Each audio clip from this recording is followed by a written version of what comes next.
No, I don't know. I don't know what. I don't want to go as a presenter because unless they have stuff, I know what I can talk about.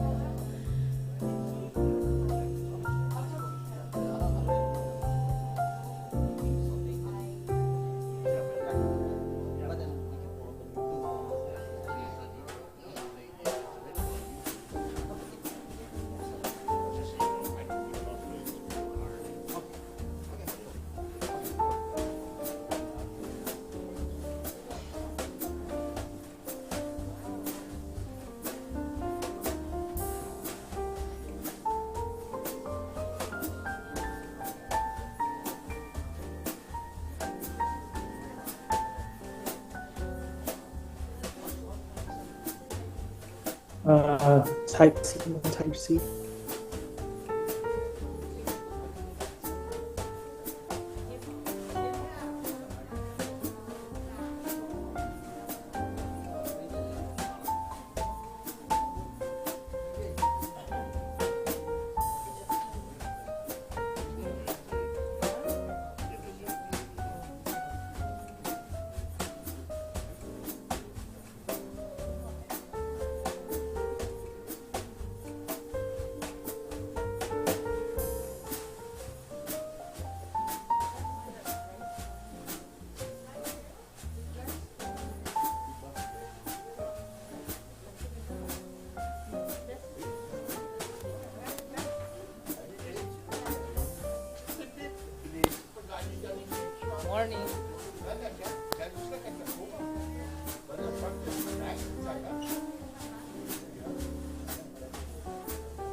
recording too?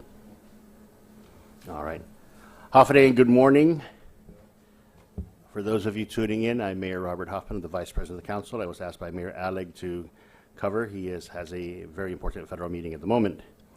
In compliance with the open government law, this meeting notice was advertised in the Guam Daily Post on August 9, 2023, and on August 14, 2023, and posted in the Government of Guam public notice portal. Additionally, this meeting is being live streamed and recorded on the Mayor's Council of Guam YouTube channel. We have a full agenda today, as well as something that was added on the agenda last minute, but it's just we have FEMA coming in at 11 o'clock to present to the mayors, just to update us on some of the programs. Can we have a roll call? Mayor Jesse Allett. Mayor Del Alvarez. Vice Mayor Jesse Bautista. Vice Mayor Peter Beneventi. Mayor June Bloss. Mayor Anthony Chargloff. Mayor Ernest Chargloff. Mayor John Cruz. Vice Mayor Kevin Delgado. Present. Vice Mayor Christopher Farron. Mayor Jesse Gogui. Mayor Robert Hoffman. Present. Vice Mayor Rudy Iriarte. Vice Mayor Loreto Leonis. Mayor Paul McDonald. Representing Mayor McDonald. Mayor Rudy Paco. Mayor Bill Kenga. Mayor Johnny Kanata. Mayor Louise Rivera, present. Mayor Frankie Salas. Mayor Anthony Sanchez. Mayor Melissa Savares. Mayor Kevin Siswico. Mayor Vicente Taitigui. Vice Mayor Albert Chavez. Mayor Alan Ngakta.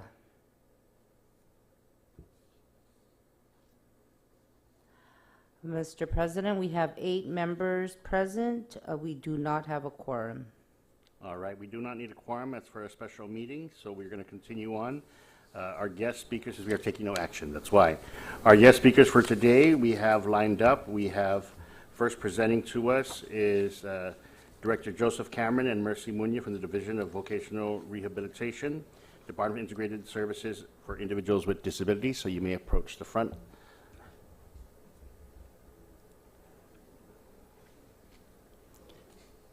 I also know that folders were passed out. This is an addition, this is a supplement to what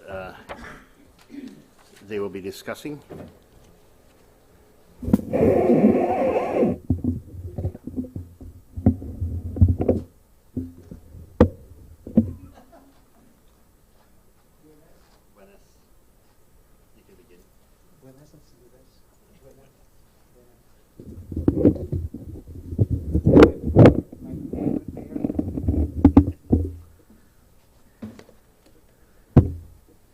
Si Zeus Marcy ni attention mi Zeus olara mon produk patasangan ti may kay papasangan na organ sa no estina programa ti gof danko lunas lapi mafatud ginini Estados Unidos ginini federal na banda.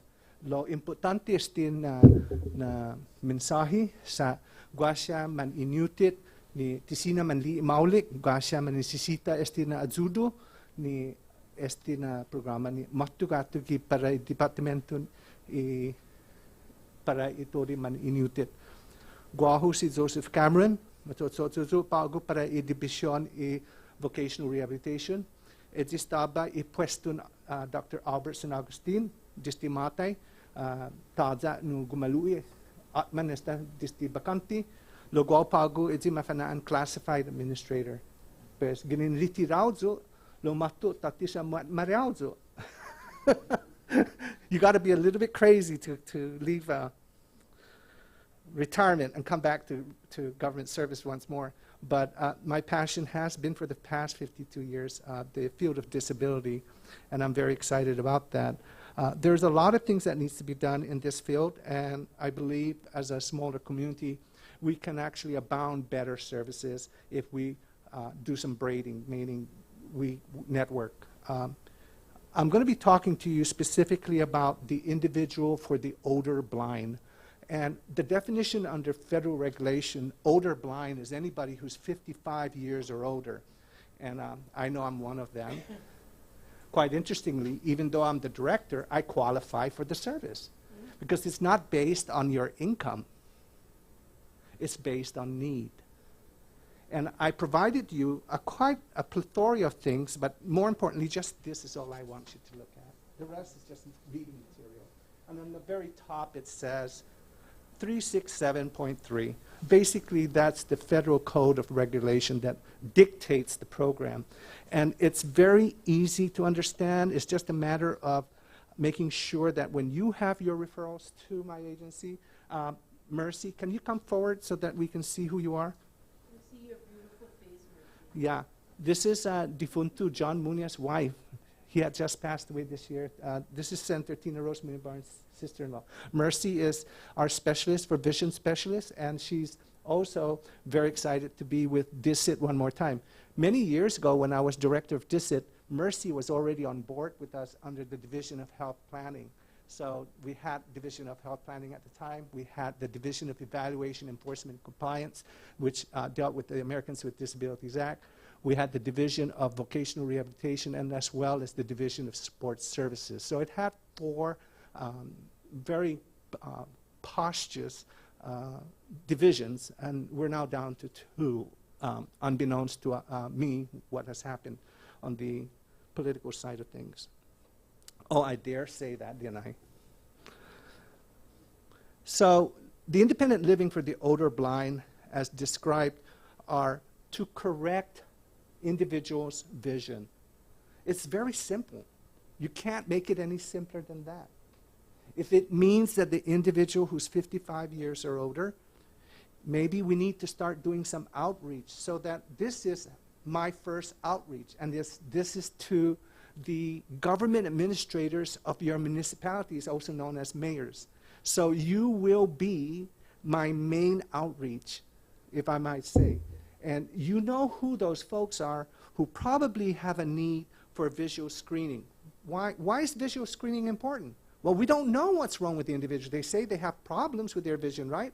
So we will pay for that service for the individual to see a practicing doctor in that field, in that specialty. Right now, we're working with Dr. Peter Lombard, who is more than happy to take on an application from and a referral from DISIT, DVR, and we'll move forward and see what are some of the needs of your constituent who's 55 years or older, okay?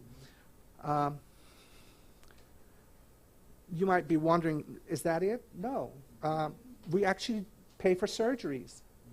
So if we see that the individual has a need for a surgical procedure, whether it be cataracts or whatever. I'm not a doctor in the area of optometry or the eyes, but I can tell you that I've seen this program work on a national level where whatever the insurance company didn't cover, and we had it well documented, that we saw some similar benefit programs, and we also network with Department of Public Health and Social Services, et cetera, and we see what Medicaid, what all these things, even Medicare. We're there to catch the morsels that cannot be paid, because you know what? If it don't get paid, the service is empty, and it won't happen. So we're going to take that leap and jump in with you and see what we could do to make things happen. Sometimes it's just a minor modification of a surgical procedure. Sometimes it's just ointments because the person has dry eyes. Isn't that incredible? Or it could be that somebody has trigeminal neuralgia. That's what I have. There's only 200,000 people in the world that has tegretol trigeminal neuralgia. And basically what that means is this facial part of my face on the right is totally attacked. And on a pain level of 1 to 10, mine is 1,000. So I'm on medications every day just so that I don't have seizures. But my vision is such that I have something called histrionic migraneous headaches. If you can imagine having a headache, well, this is like the headache of the earth.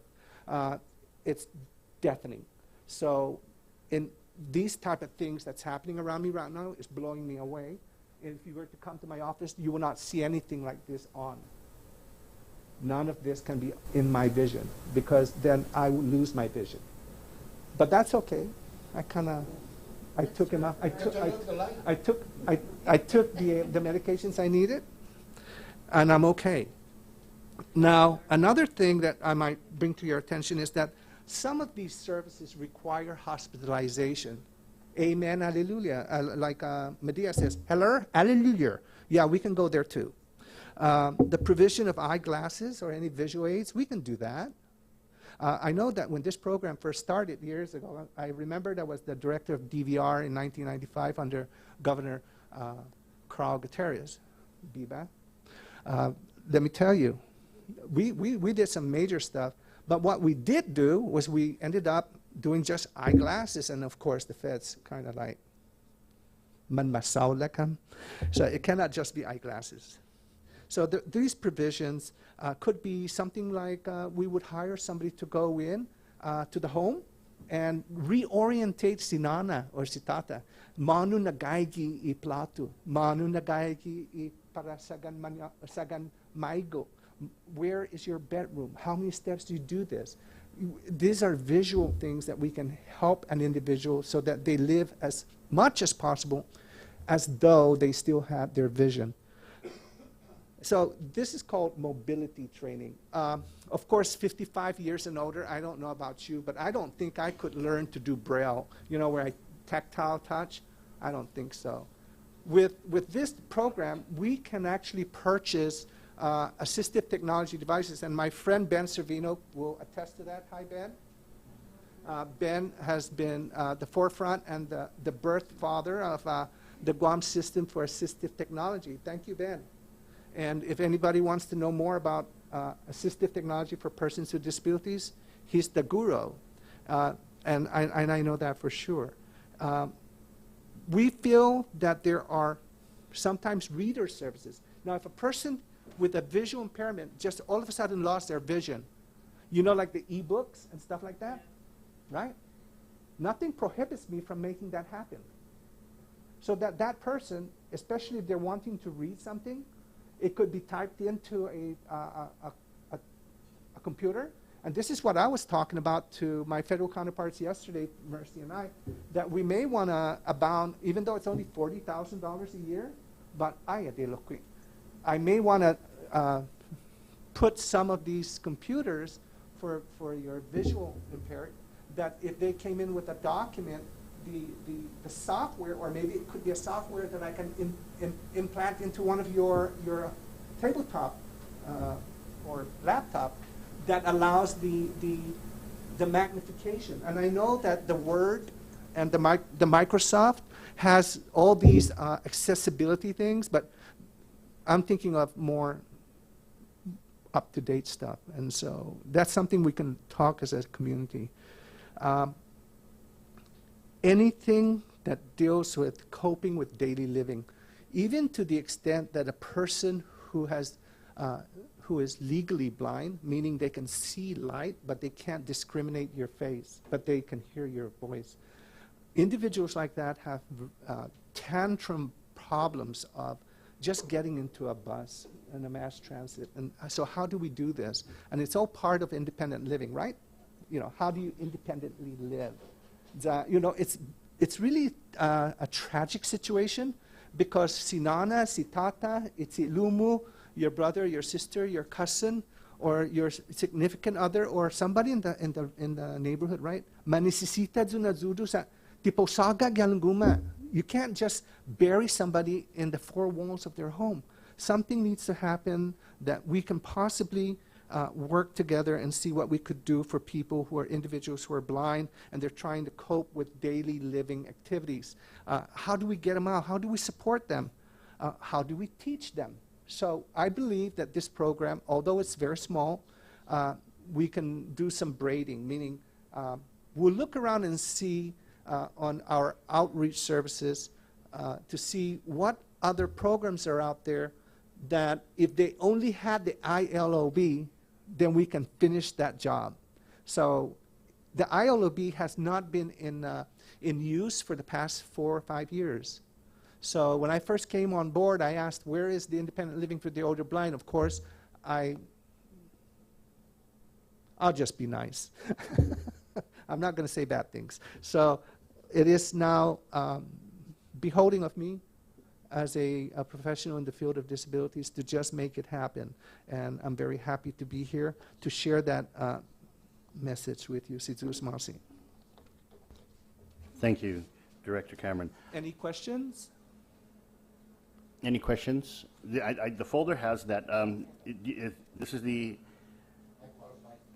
for the phone contact numbers for DISA, this is just for you on your side here? Okay.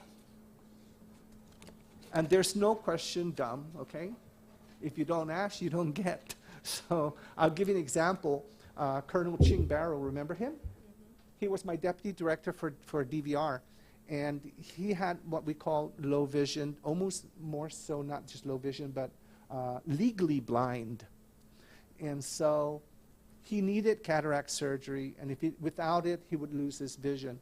So I picked up the phone and I spoke to, at the time, Region 9, Dr. Gilbert, and I said, hey, Doc, I have a deputy, and if he doesn't have this done, his vision is gone. He says, I said, does he qualify? Because, you know, he's my deputy. He says, does he need it? I said, yes. He says, then you give it. So that's my message to you. I don't want to have all 19 mayors be in the front of the line. So, I have a question. So you're saying that... Hold on, because she asked first. So Mayor Louise, go ahead.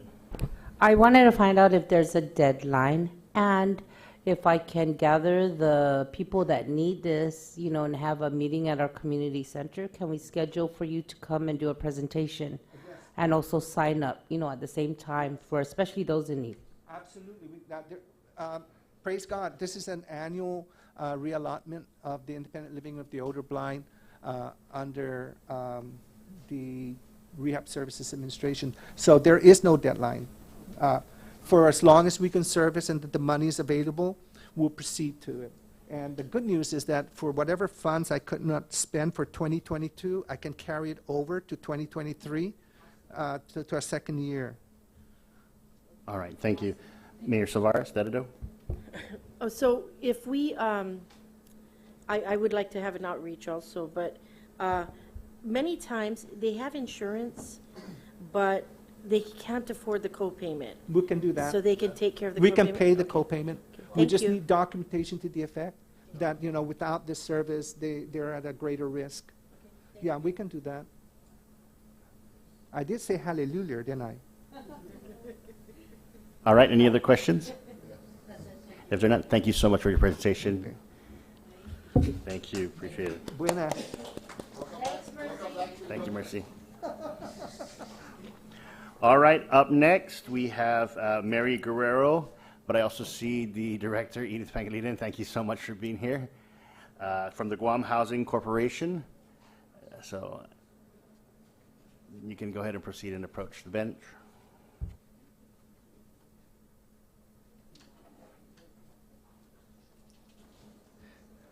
Oh.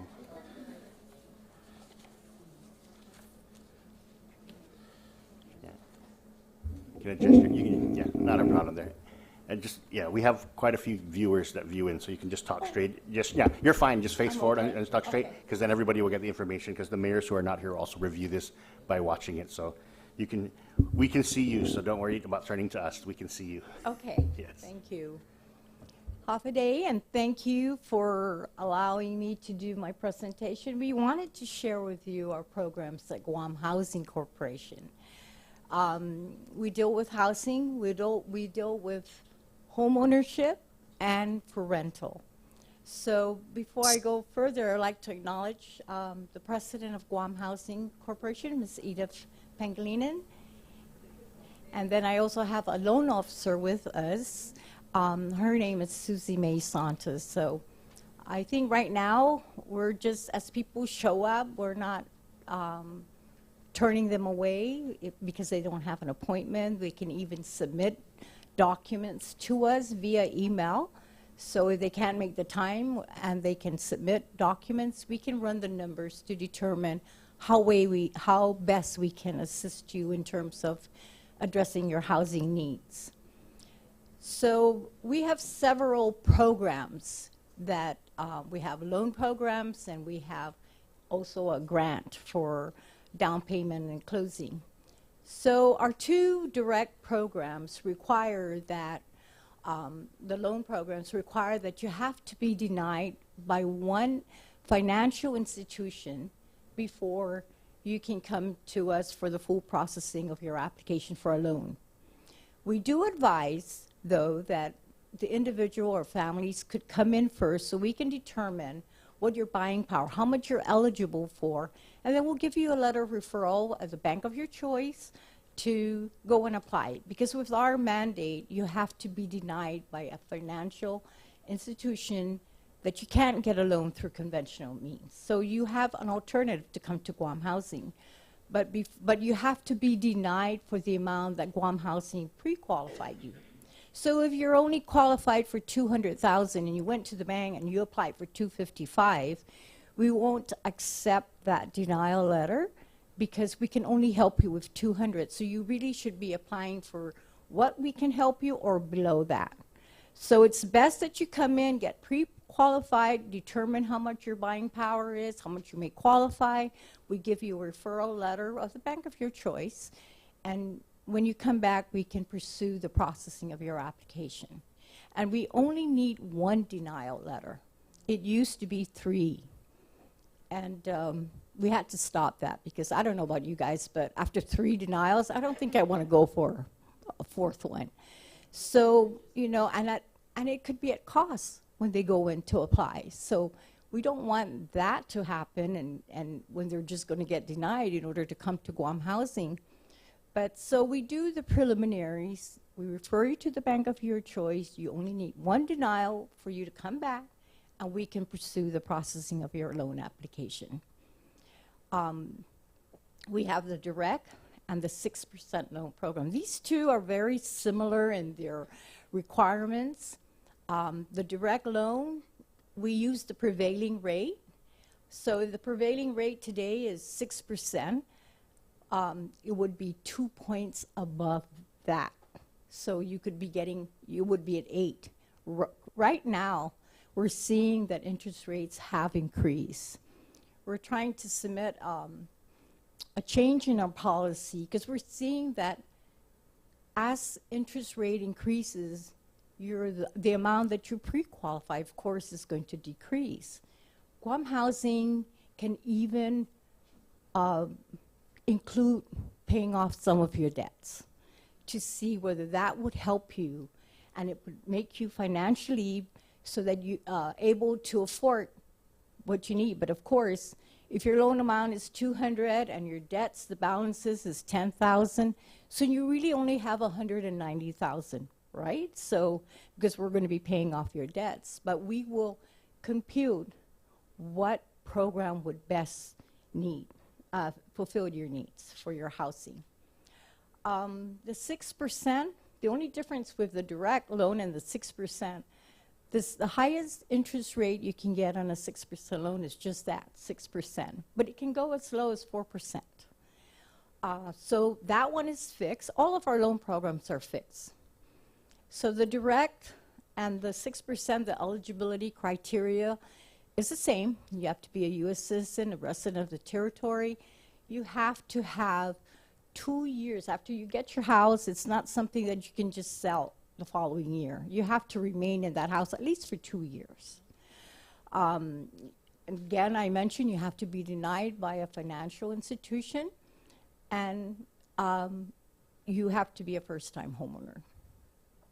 Now, the qualifying criteria, you have to have 2 years of a permanent employment. You have to have acceptable credit. Now, most of the financial institutions, there's a number already attached that you would have to meet. Guam Housing looks at it on a case by case. If there's some issues on your credit, we would sit down and find out what caused that delinquency or the problem with your payment. We're not all about the numbers. We're here to help you, but we're not here to set anybody up for failure either, because that's more important to us for you to retain home ownership. Of course, the house has to be insurable. If the house is equipped with typhoon shutters, we even can drop the typhoon coverage, but we would have to inspect, you would have to ask for that. But trust me, it does affect how much your monthly payment will be if they include the typhoon. And we just went through that. And we're seeing that not everybody can get the typhoon insurance, and when they're denied, then they can go and try to apply for FEMA, and they don't have to wait that they're denied, but most times FEMA would require you to ensure that you put in your claim with your insurance company, and then if you were denied, they would pursue how else they can assist you to address your housing needs. And that's fine because interest rates are lower. You know, when you come in and you're denied, you come in and you apply with us, we would see what loans would have to be paid off in order for you to reduce your how much you're paying on your monthly to include all your personal loan, what we can pay off. And we're not trying to pay off all your debts so you're starting on a clean slate. Only what's enough so that you can qualify for the amount you need to either purchase or to build. And we are one of the few for those individuals that have land with Chamorro Land Trust under the residential lease. We are it for financing, other than, I know SBA has done it, but I don't know how their collateral is, but we do. We're working now with rural development to see if they can also provide financing.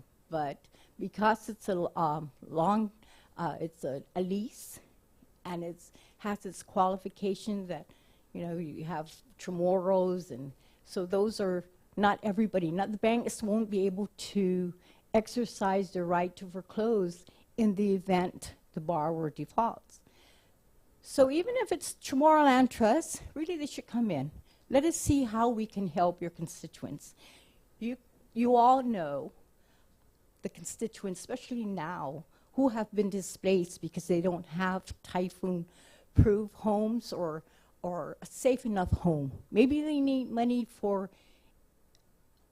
improvement so that they can bring up and make it typhoon-proof, at least to address some of their issues. We do have a loan program for that, for renovation as well. The maximum loan amount, and although it's $420,680, very rare does anyone show repayment ability for that amount. It's really a high amount, but that's the amount that we can go up to. There's not a lot that qualify for the full amount with their existing debts. But if we have to pay off some of the debts to make it something they can work with, we can do that. That is an authorized activity. So we can include to pay off your debts for the construction, and then it can be supplemental with other programs that we also have. Now the other program we have is the Community Affordable, which is called the CAHAT program. Now this works with a bank. Let's say you can get a loan from the bank. Usually, traditionally, they give you 80%. So if you need $100,000, they give you 80. You can come and apply so that if they're a participating financial institution for the CAHAT, this is an interest-free loan. We take a second mortgage, and so we can go up to $40,000. So if if $20,000 is what you need, then you would be eligible for the CAHAT, provided it's a participating lender. And we have that program, and that seems to be something more popular right now because the bank will participate for your first mortgage. and we will supplement it with the CAHAT program. It's an interest-free loan, and up to $40,000. It's going to run the same term as your first mortgage, but it can go up to 30 years. So, of course, it's a secured loan. Your collateral would have to meet the appraisal amount. We do 100% financing as well if you meet the other criteria. And like I said, we have this program on our loan programs. We have the direct, the 6%. The only difference is that the max interest rate is 6%. So right now, the prevailing rate is 7%. If you qualify under the 6%, you would get a 6% loan, not a 7%. So it's not always the prevailing rate. We do finance townhomes as well as condominiums. So for the CAHAT, the maximum loan amount, it's an interest-free loan. We take a second mortgage, $40,000. Now, with the CAHAT program, we have participating banks. So if you wanted to borrow for the CAHAT, ensure that one of the banks listed up there are participants for that program. If they're not, we'll entertain their application to be a participating lender. So it doesn't eliminate you from them participating if they're not on our list. But they would have to request that they do want to participate. Together, usually with the bank loan and the CAHAT loan, we almost can address 100% financing. Okay.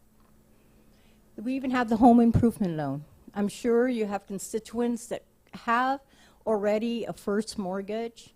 They want to upgrade their home to make it safe. We do have that. It's 5%. It's up to $75,000, and it's from a term of up to 20 years.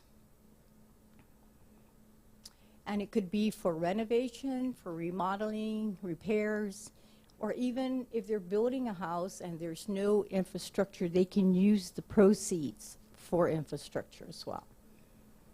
The maximum loan amount, again, is $75,000. It's for 5%, and it is for 5 to 20 years.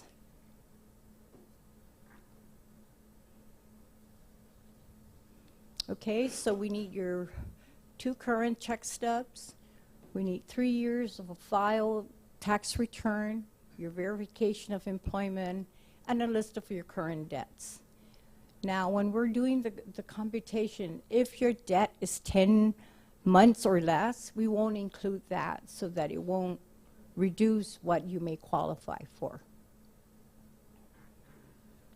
We have also the first-time homeowner assistance program.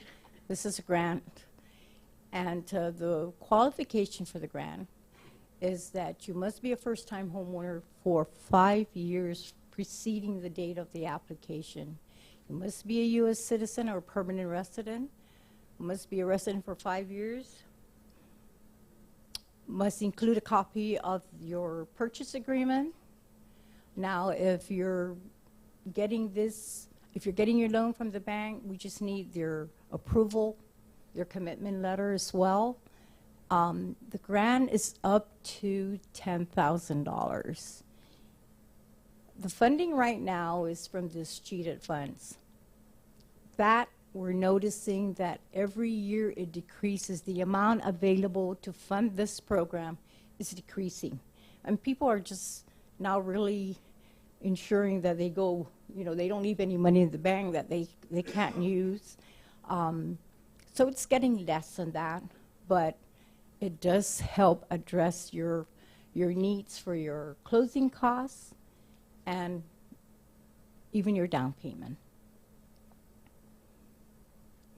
Now, even if there's no funds, we would still encourage an individual to apply. When funds are available and you've been determined eligible, we would go on the basis of first come, first serve in terms of processing a completed application. And, even if you close, money's now available, you're still will be entertained when funds are available and you would be approved. And we have the directory for our staff. Anytime you want to call, we encourage to do so. You send, like I said, we can even at least start the pre-qualification if they so desire to even submit through an email information that we require. So we'll work with your clients. If the need be that I have to personally go out there and explain to your constituents what is it that our Guam Housing is all about, our program requirements, description of our programs, then we'll do so. So again, thank you.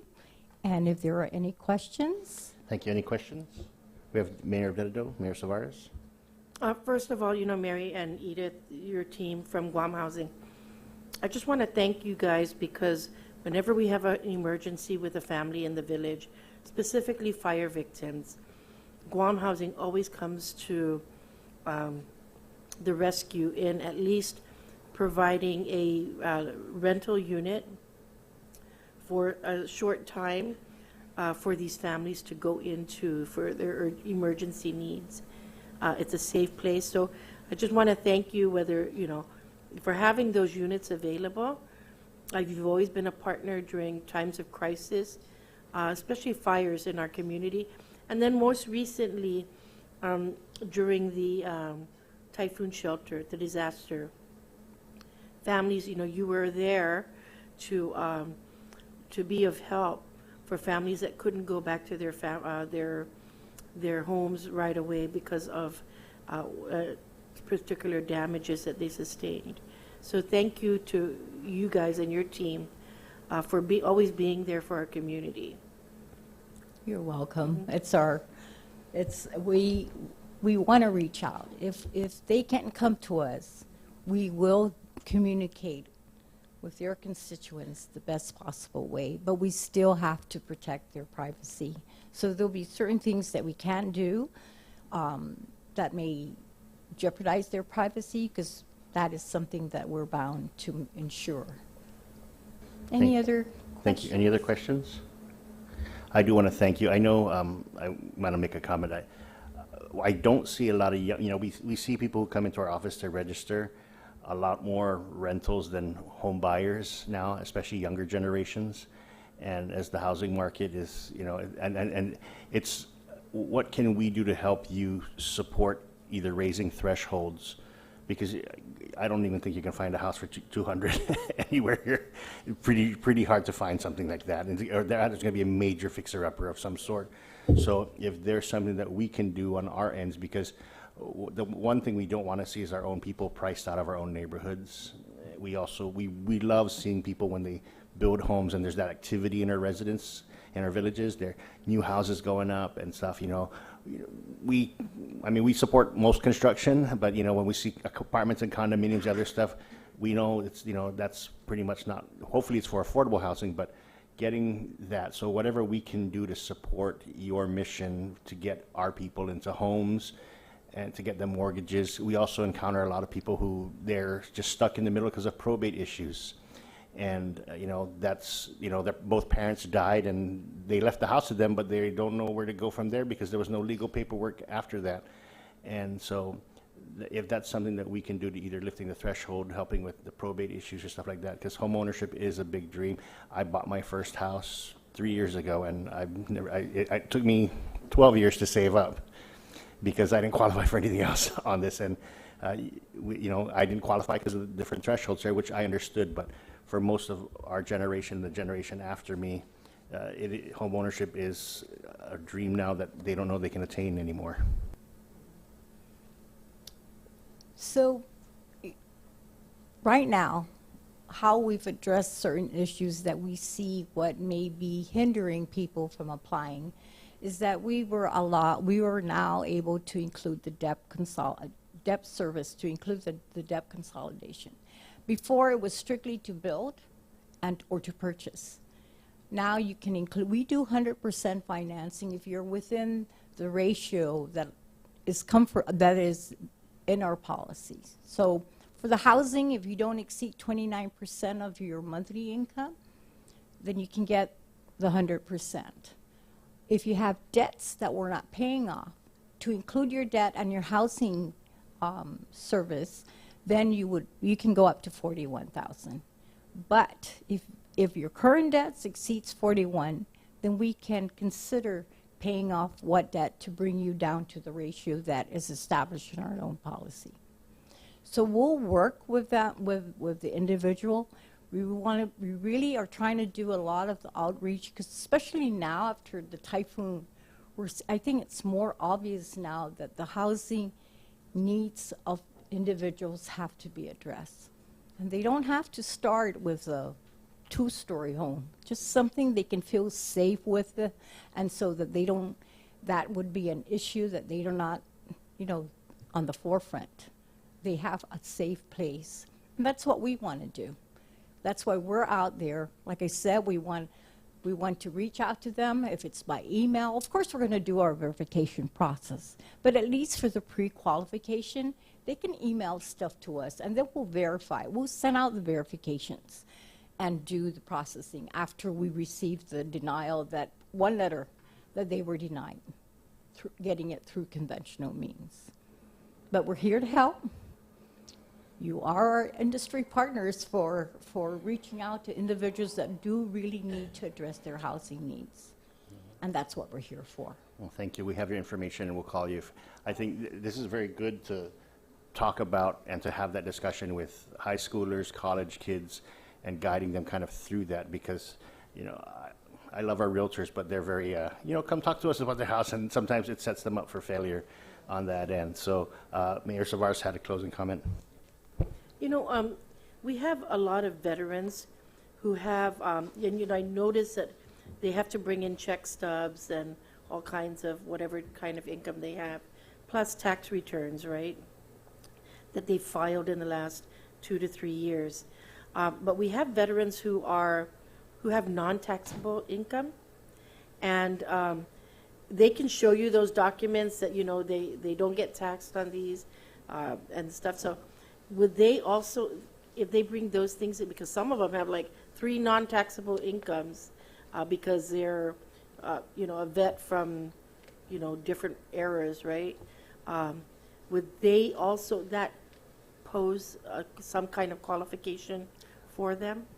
We still need the tax returns. If they didn't file, let's say they didn't claim all, because 3 out of the 5 incomes they have are not included for them to report and to prepare but we can include it when we're computing. So we still need the verification from, if they're getting it from being a veteran, then we need some sort of verification, but their tax returns may not show that.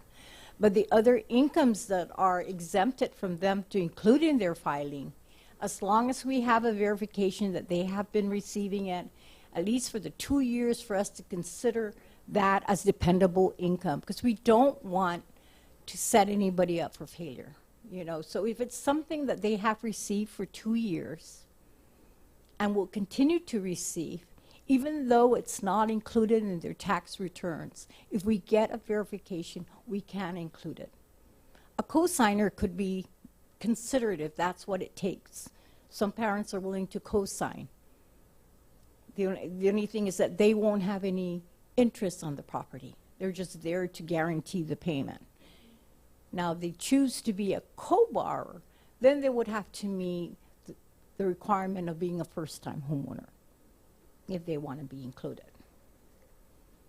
But we will work with the applicant to see how best we can address the amount that they need to realize home ownership. And that's, like I said before, 420 is not an amount that a lot of people can afford, but we have addressed because we're seeing the costs of homes rising.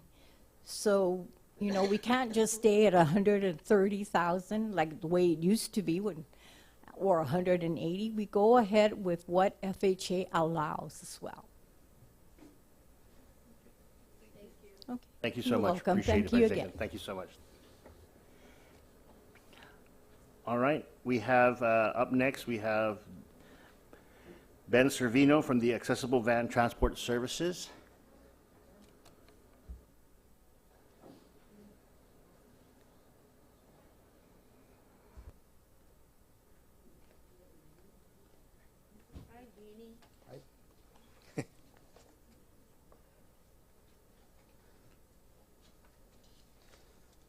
Half a day, everybody. Thank you for having me here today. I've provided you some resource material, some slides, so you can follow along with me in my presentation.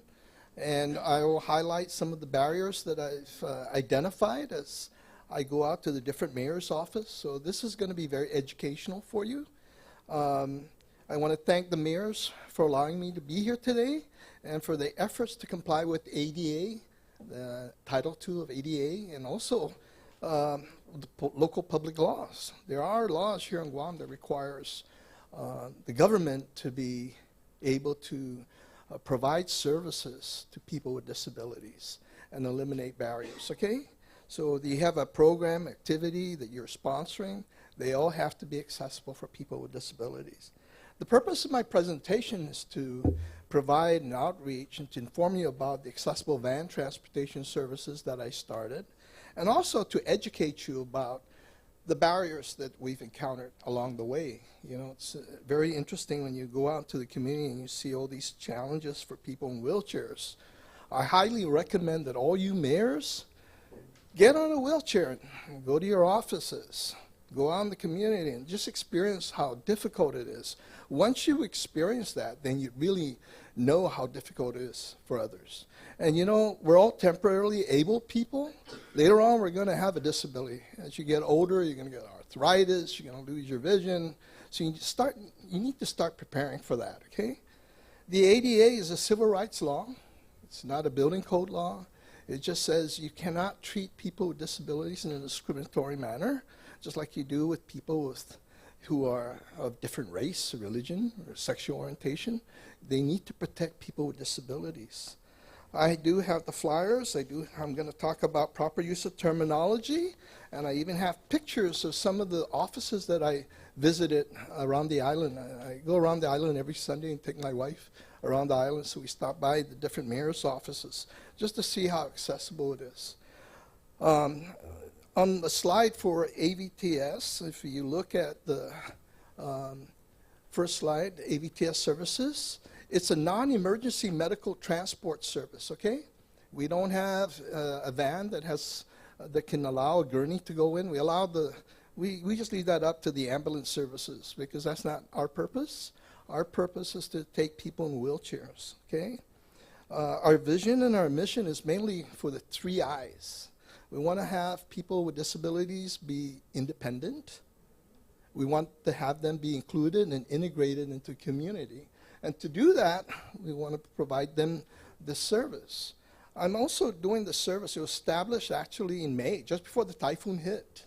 And I did it. The reason why I did it is because in honor of my mother and my father, because my mother was in a wheelchair and she couldn't go to bingo, she couldn't go to senior centers, she couldn't go around the island because she hated to be transported from the wheelchair to the car. It was very risky. So I wish I had bought this van before, you know, when my mother was still alive. Unfortunately, she passed away in 2015. But I'm doing this in honor of my parents. My father actually owned a transportation van service. He was picking up the military guys that were drunk at night and weekends and taking them to the base, you know, because they're trying to walk along the street, and I'd be with them to collect the money from them. So that's another reason why I'm doing this AVTS service, because there's a critical need in our community to provide affordable, reliable, safe, and courteous transportation services for our Manumco. You know, we target the elderly, people with dialysis, take them to their treatments. We target students. Joseph Cameron was just here earlier. We're going to be targeting the VR clients that are needing to go to a training site or to go to the university or to go get to their job site. Employees and tourists that come to Guam. In fact, I'm picking up somebody at the airport this Friday. that's coming in from California. I drop them off at 3 o'clock in the morning to go to the veterans facility in California for treatment, and they're coming back this Friday. So I'm focusing also on veterans and the military dependents. And I've applied for Medicaid certification, so we can just bill Medicaid, and the cost will be more affordable for our monoculous. And then I'm also working with OPG, the Office of the Public Guardian. I've been taking a lot of their own clients and picking them up at the hospital, transporting them to their homes. Again, these services are really needed here in Guam. And, a lot of people are frustrated with the public transit system. I'm not here to cut anybody down. I'm not here to offend the public transit system or even the mayors. I'm here to educate people about the challenges and the barriers that people in our community face. And hopefully, with the information I provide, that could all change all these challenges, and they can improve and eliminate the barriers. We currently have 2 vans. One is used for wheelchairs. The van actually has hydraulics that will go down, and the doors will automatically open, and the ramp will come out, so it's not as steep, and then we can secure them in the van. The other van is used for ambulatory passengers, those that use canes and walkers. They're not in wheelchairs. I'm in the process of purchasing one more van because I've been getting calls for more services, and I only have one van with the ramp, so I don't want to. I want to be as responsive, to the people that call. So I'm getting another van. Our fees are very affordable. You all have a copy of my flyer. It shows the rates. They're very. And I think we have the lowest fees here in Guam. If you're in a wheelchair, it's $40 plus $1 per mile, and then we charge an extra $15. So we have to wait for you. If not, we'll come back and pick you up. We do have tourist rates, a little bit more, maybe $10 more. And we charge an additional $10 for after hours and also on weekends and holidays, okay? So we try to be as affordable. And again, like I said, I want to try to get Medicaid to certify, and we'll just bill them, then the cost will be lowered for our passengers. We do, like I said, operate from 8 to 5 regularly, and then on weekends and also on holidays. 24 hours. Like I said, I picked up a passenger at 3 o'clock in the morning to take them to the airport from Meningan to to Tamuning. Thank you. The next slide is proper use of terminology. I want to try to educate you about using person-first terminology. Get away from using the word handicap because it's very offensive. In fact, when describing people, use person first. A person who's blind, a person who's deaf, a person who uses a wheelchair. Because then you're focusing on the person, not their disability. You don't say the disabled person or the blind person because you're focusing on their disability. Treat them as equals, just like you. And then when you're talking about tangible, man-made objects, like the parking stall, say accessible parking. Don't say handicap parking. Say accessible parking, accessible ramp, accessible toilet, accessible grab bar. Anything man-made, that's accessible, okay, use that. Get away from using the word handicap. You guys know where the word handicap came from? Baseball cap. Baseball cap, thank you, very close. It came after the war. There's a lot of soldiers that were amputated because they stepped on a landmine. And when they got, their prosthesis and they were able to finish their treatment at the hospital, they wanted to go work. And a lot of employers discriminated against them. And they said, how can you work? You don't have any legs. So what they were forced to do is to take their cap, put it in their hand, cap in hand, and go out and beg, So it was very offensive to the veterans. So the government now has changed the laws, and they're getting rid of that word handicap, and they're saying focus on person-first terminology. Even the law, ADA, Americans with Disabilities Act, they focus on the Americans, not the disability. IDEA, Individuals with Disability Education Act. It used to be called Handicapped Children's Act. So they're getting away from that terminology. And it's all common sense, right? You just treat people the way you want to be treated, okay? So try to remember that, okay? If you look at the signs out there, you won't see any more signs saying handicap parking. It's all saying accessible parking. Okay? There are basically two types of accessible parking. One's for cars and one's for vans. And the way you can tell the difference is the cars is 8 feet wide space. Then you have a 5 foot wide striped access aisle so the wheelchair can get out. Okay? That's for the cars. Now for vans, it requires that you make it either 11 feet wide for the space and 5 feet wide for the access aisle. Okay? That will give more room for the ramp to come out. Okay, so try to remember that. The other accessible, they allow another type of van accessible, which is 8 feet wide parking stall and 8 feet wide access aisle. But I try to tell people don't use that because cars park in that stripe area because it's wide enough, and they don't realize that. So I said, get away from using the 8 feet wide access aisle, do a 5 foot wide so you don't have cars parking there. Maybe some motorcycles will probably sneak in there and park there, but, you know, they try not to do that, okay? And if you look at the slide, the accessible route is very important, minimum 36 inches. So you got to be remembering that you have to have a path of travel that's 36 inches wide so the wheelchair can go through, okay? And the number of spaces that are required in a parking stall, that's another thing that's very important. I'm sorry. You know, 1 out of every 25 has to have accessible parking space. So count how many spaces you have out here. Make sure you have enough parking spaces, okay? But 1 out of all those parking stalls has to be van accessible. 1 minimum, okay?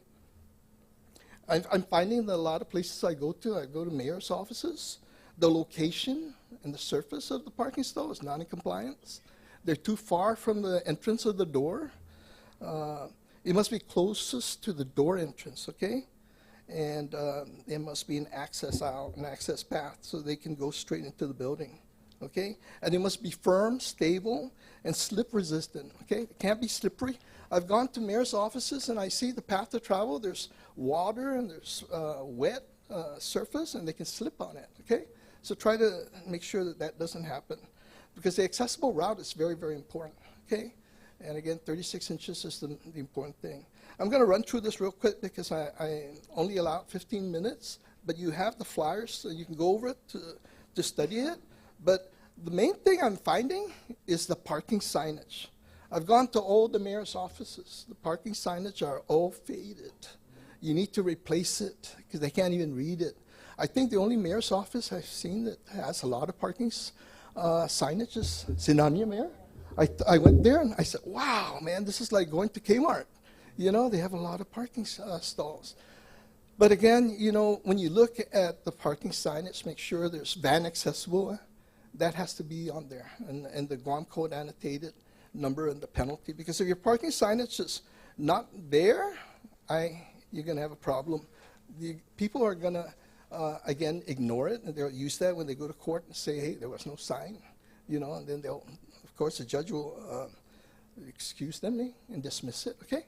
Make sure they're 7 feet high so you can see it. If you go to Kmart, you can see it from far away, so, you know, it's there. Make sure it's in the middle of the stall, not on the wall. It's got to be in a post, okay? And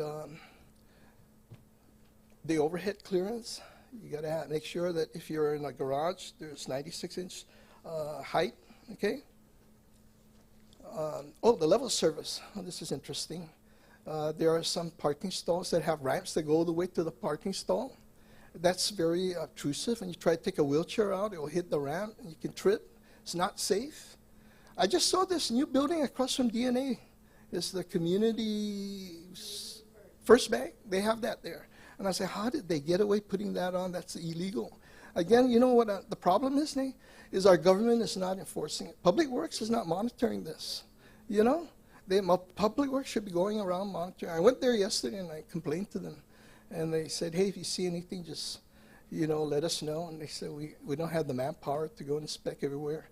And I said, okay. And that's the neat thing about my service.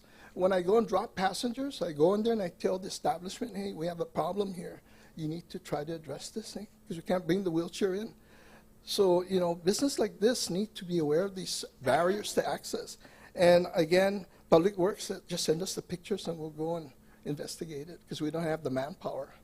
Hopefully the legislature sees this presentation and they make sure that Public Works gets the manpower they need, you know. It's all about manpower and funding, okay?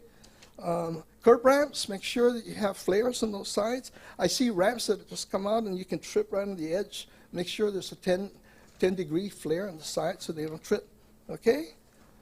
And then the last but not least is the parking. Here's the parking. Outside, you see the parking out there? I came here and I looked at it and I said, wow, you know, again, the signage is not clearly and the handrails are so fat you can't even grab it. It's real fat. It's got to be 2.5 inches so you can grab it. And then the slope, you got to make sure the slope. I wish the PD mayor was here because I've got a picture of his, you know, so he can see this thing. The St. Onion mayor is here so you can see some of the challenges of his facility at Ganya Heights. I also took pictures in Aganya Heights and I showed, see that little bump there from the access aisle? You can't get over that with the wheelchair. You'll trip. The wheelchair user will flip over. There's leaks on the floors there in the pipe. They can injure themselves, okay? And then, of course, I'm from Dedido. I got to have my mayor know that, again, that's her parking lot. Yeah, it's a sloping. Yeah, Gura built it. Again, government, they don't comply. They don't monitor that. And then in Agate, you know, they had the Agate Festival. I wanted to go to the Agate Festival, but there's no parking for people with disabilities. There's no designated parking. If you guys are going to have these festivals, you got to make sure there's adequate parking for the people in Guam. I really wanted to go, but I told my basta, let's go home. I can't park all the way down the cemetery and walk down there. It's ridiculous. So that's one of the things I want to encourage you to do, like mayors. If you're going to sponsor and host an event, make sure it's accessible. Even this facility, I recommend you get out of this facility and get another more accessible facility. I tried to get on that chair. It took me forever to get to the top. It was faster if I walked up the stair. But I was afraid because the handrails are so fat, I was afraid I'm going to lose my grip and trip. So, you know, it's nice to have that chair, but the owner should have put a lift. You know, I know they built this a long time ago, but there are tax credits that businesses can afford themselves to and put a lift, you know. And then I was here, and, you know, and I said, where's the restroom? Oh, you got to go downstairs. I said, oh, man, I have to go downstairs now again and then climb up the stairs? Why aren't there any restrooms up here? You know, I'm saying it's not accessible. So, you know, please don't be offended. I'm just trying to educate you about the challenges I have to face. I'm not even in a wheelchair. But can you imagine a person in a wheelchair trying to get in here? And then they have to transfer to that seat that takes forever, forever to come up here. Excuse me. Some of them can't even transfer because they're in a specialized wheelchair. How are they going to get up here? You know? I was talking to Angel about this and said, oh, they can go on Zoom. I said, not every Manamco has a computer to go on Zoom. You got to make sure you're in an accessible facility like Zetlo. Okay? Si Diyos Masi for having me here. I had this picture I put in the handout of, check this out. Look at the back. It shows an international symbol of accessibility, the wheelchair symbol, on a stairway. And people think that that's accessible. No, okay? I went to the Bank of Guam yesterday, and I was very impressed with their parking stall. This is the way your parking should look, gang, okay? It should have the access out in the middle, and it should be shared in the sign high enough so everybody can see it, okay? Well, thank you, for having me.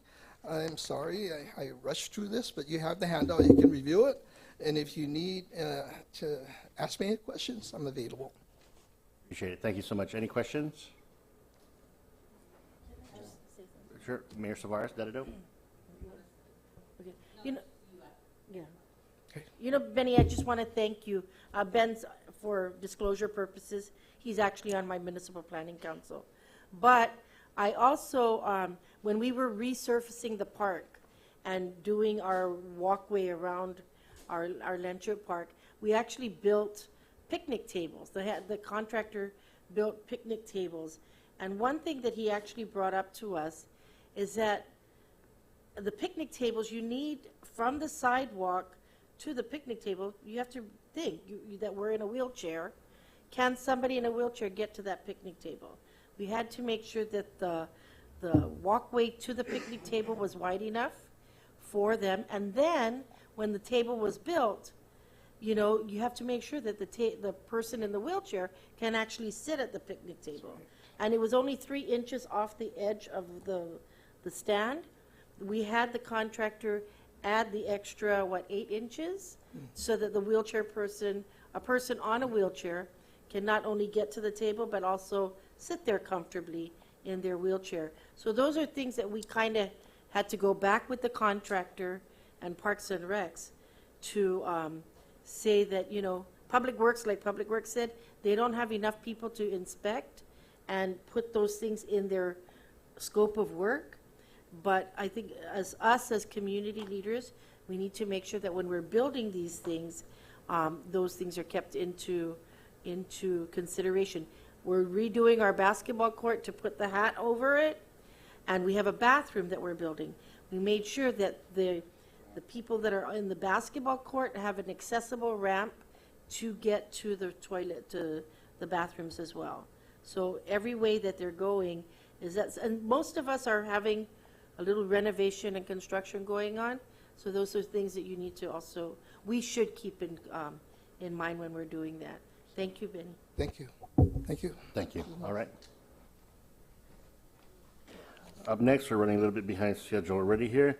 My apologies. We have, from the right to democracy, we have Sarah Thomas Netadog. Thank you. You may approach.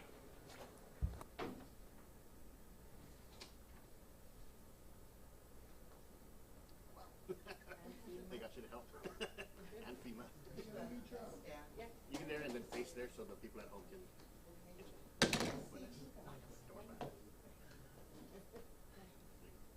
Oops, shoots. I'm making a grand entrance here. Hafa Day, buenas everyone.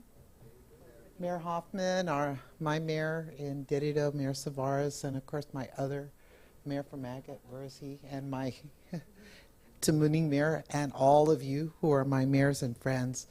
I want to thank you for this opportunity for being here to introduce you to a new project. It's not a new purpose or a new mission. It's probably an old one for many of us who have thought about, you know, what our political statuses and how is it that we get there. And so I've been, I feel really blessed to meet with and get involved with Neil Weir. And some of you might remember him. He worked for, he'll tell you about his background, but he was raised on Guam, and he has worked with, there you go, Biba. And he's also, you know, worked for Congressman Underwood and Congresswoman Berdallo. But I've always known and respected him as not only a lawyer, but someone who has really taken to heart and translated it into legal issues regarding Guam and the territories. So he is joined now in a new project, Right to Democracy, with another very vibrant and dynamic woman from Puerto Rico, and one of our territories, of course. And many of the territories are very intimately involved in this quest. And as I shared with them when they first started talking to me about it about a month ago, I want to say July 12th was the day, I said, you know what, we can't do anything unless we talk to our mayors first.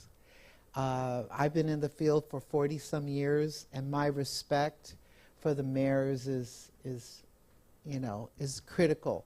I try never to do anything in a community, in a village, or go to a village without talking to the mayors and letting them know what's going on first and foremost. So I really appreciate the opportunity today to introduce you to Neil Weir and Addie Martinez and talk with you a little bit about what Right to Democracy is.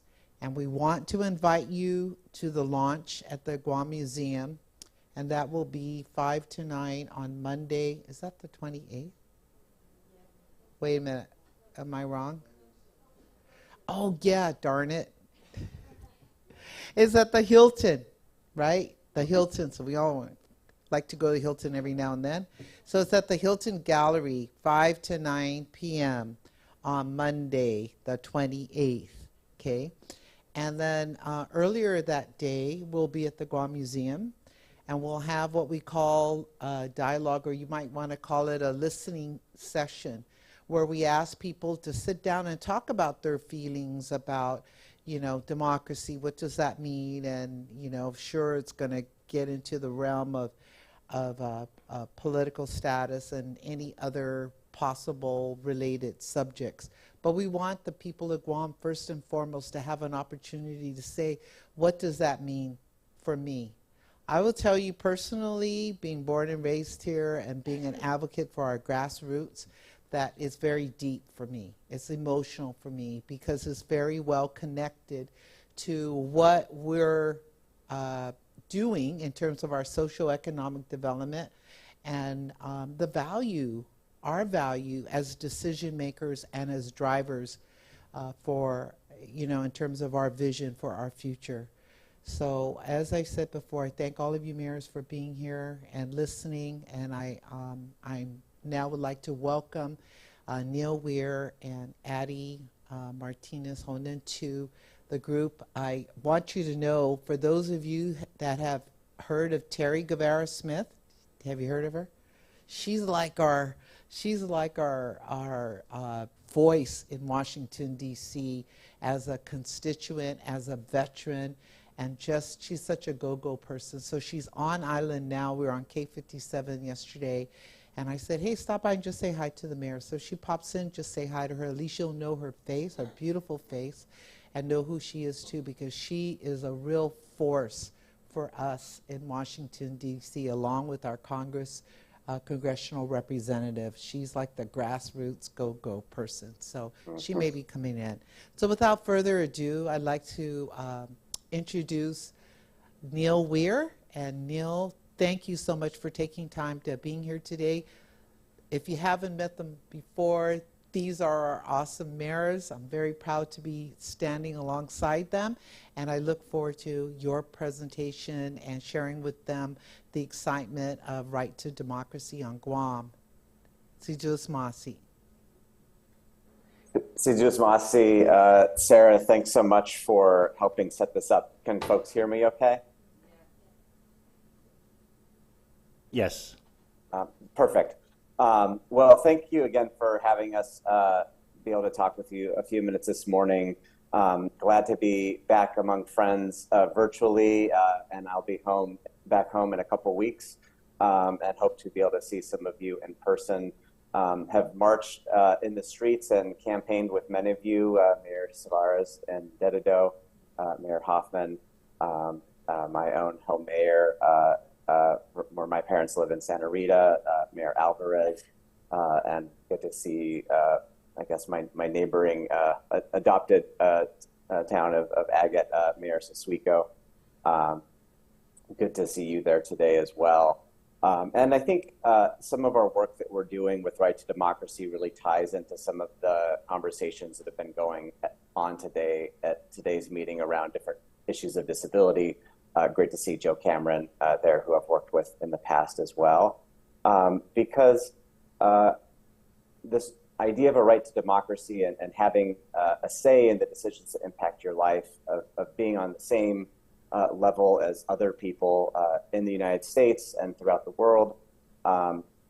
People with disabilities is one area that we often see that impact. As many of you probably know, people in Guam are discriminated against when it comes to federal programs like Supplemental Security Income, SSI benefits. That's an issue I've worked very closely on, including filing briefs before the Supreme Court, advocating before Congress and before President Biden that people in Guam and other territories should have the same right to SSI benefits as people anywhere else in the United States. In fact, if you were somewhere to move just north to the island of Saipan, they would be eligible there, but they're not eligible in Guam. And why is that? Why are people in Guam being denied something as basic as SSI benefits for our low-income, elderly, and disabled individuals? And you can draw that connection directly to the lack of political power, the lack of agency, the lack of democracy and self-determination on the island. And who is hit hardest by that? It's the most vulnerable in our communities.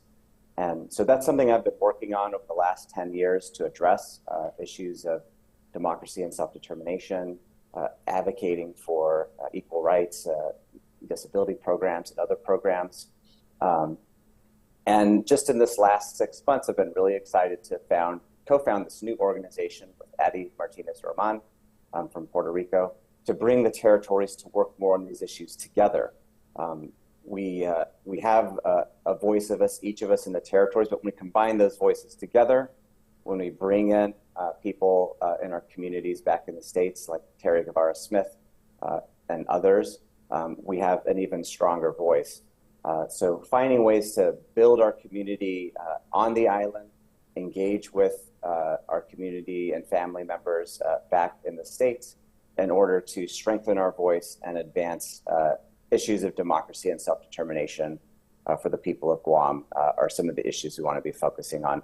And I'll let Addie talk a little bit more about some of the other things we're working on and some of the events we'll be doing on Guam here in the next couple of weeks.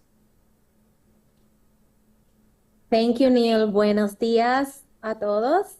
I am connecting from San Juan, Puerto Rico. And first I have to excuse that noise that you hear on the background. That's actually a coqui frog. Coqui frogs are very small frogs that only exist in Puerto Rico, although I've heard that some have escaped to Hawaii. And here in Guam. As many of our Puerto Ricans, brothers and sisters, moved to Hawaii. So I heard that there are some coquis there too. But that is the background noise you hear. I am very honored to be here today before you. I was hearing the previous sessions and just really identifying with the municipal level of government as those that are closer to our communities and to the leaders. Is the same here in Puerto Rico.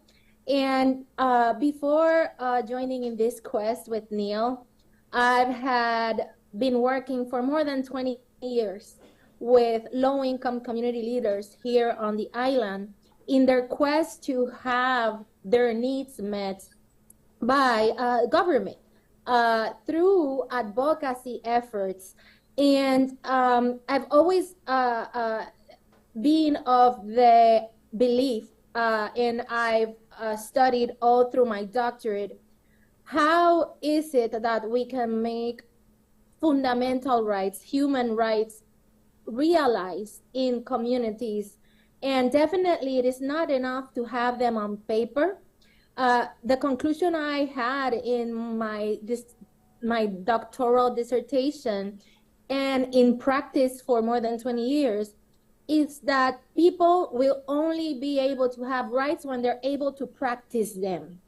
And when I say practice them, is to insert themselves fully in the process of a democratic process of participation in creating those rights.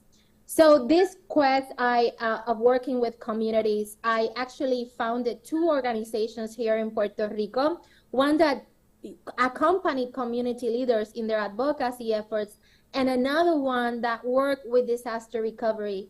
And all this in the framework of Hurricane Maria. Hurricane Maria is a Category 5 hurricane that came after another Category 5 hurricane in a matter of two weeks. And it was devastating in a level that it still has us with PTSD.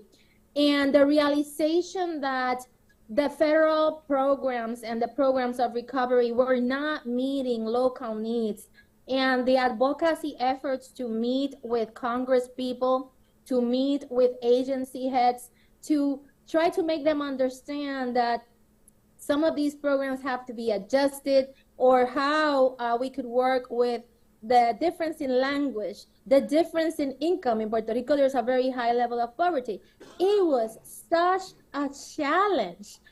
There was this insidiousness, this wall that was constantly there when we talked about the problems in our territory. And when I founded the resiliency, I actually worked in Washington 2 years on trying to have issues in the desk of Congress people.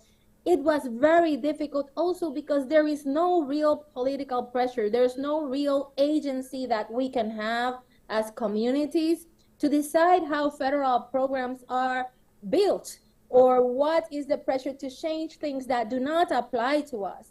And that's when I decided, when Neil approached me, and I knew Neil and his quest to change that legal framework that Guam and Puerto Rico have in common that make us an unincorporated territory under the territorial clause of the Constitution, which makes us then subject to unilateral rule from Congress and the United States. And that legal framework ingrained in the culture of governance in the United States and also in the territory with a lot of dependency that it creates and clientelism. I said, I need to work in this with Neil. There is a wall that we need to break, and we're only gonna do it if we work together by recognizing the situations across territories. I have to admit, I have been so ignorant of what is happening in the U.S. Virgin Islands. And they are like half an hour from here in a plane. I am so much more ignorant about what happens to you in the Pacific. And one of the main joys and richness of what I'm doing now is getting to know and actually listening to what is happening in Guam, North Mariana Islands, and even American Samoa, getting to know those situations and challenges. So as Neil said, we are going there next week. I am very excited, a little bit nervous, but thrilled because I know it is a beautiful island and has a lot of beautiful people and a lot of good food. So I'm very excited. But the main objective of our visit is to listen, to communities. We're going to have a community dialogue, listening tour with youth. Young people have a lot to say about the challenges they face and how governance is related to that challenge. We've done 6 of those in Puerto Rico. We're going to do 2 of them in Virgin Islands. We're going to do 3 of them in Guam. One of the youth people, another one with civil society leaders, and also one with you, the mayors of Guam. And in these sessions, they are tailored with popular education techniques where it's just about listening to the opinions of the participants and try to open up to really discuss these issues without entering in divisions or toxicities about politics, about stuff that really sometimes divide us, as it does in Puerto Rico. At least in Puerto Rico, there's a lot of stuff that divides us here. So we're gonna have those. Also, to listen and hear from younger people, we're also having an art contest that we are announcing and of the upcoming week also. And that is gonna be for youth of 12 to 19 years old. They're going to be 12 to 18 years old to participate in this art contest with poems, drawings, or even music. And there's going to be prizes for the best one. And yes, I'm just very excited. I'm going to leave it here because I've taken a long time. And I'm just really looking forward to meeting many of you in our lounges, in our dialogues, and even just walking and the tour that Sarah has promised to give me around your beautiful island. Thank you. Thank you, Addie and Neil, for being here. I just want to thank you for your time, but more importantly to the mayors for listening.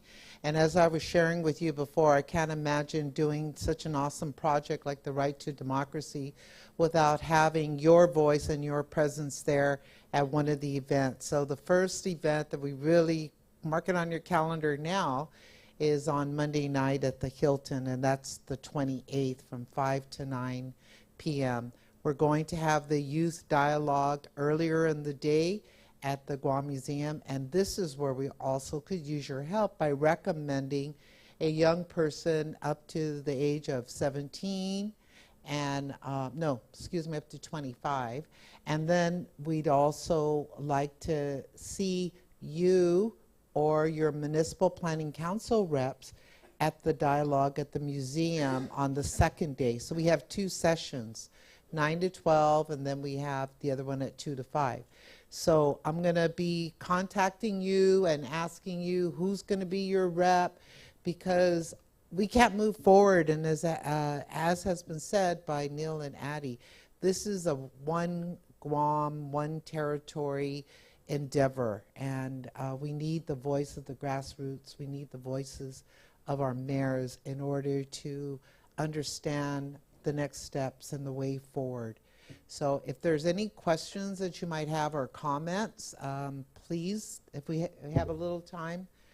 Mayor Hoffman, Mr. Chair. Let me find out. Any other questions? You're going to So be there. the museum is first from what time to what time? 5 to 9. No, that's Hilton. That's at Hilton. The museum is for the young people. I think we're having that one from 11 to 2. Will it be broadcast, or is it just... We haven't talked about broadcasting, but we'd like to try to share that as much as possible. I can answer that, Sarah. Yes? Yes, because the dialogues, the listening sessions are intended to hear from them. It's a very intimate conversation of 15 youth. And when we do it with you or when we do it with the civil society leaders, it's a very intimate, informal conversation. And so it's going to be recorded, but it's not going to be live broadcasted, so that people feel free to speak with ease and not, feel uncomfortable in any way.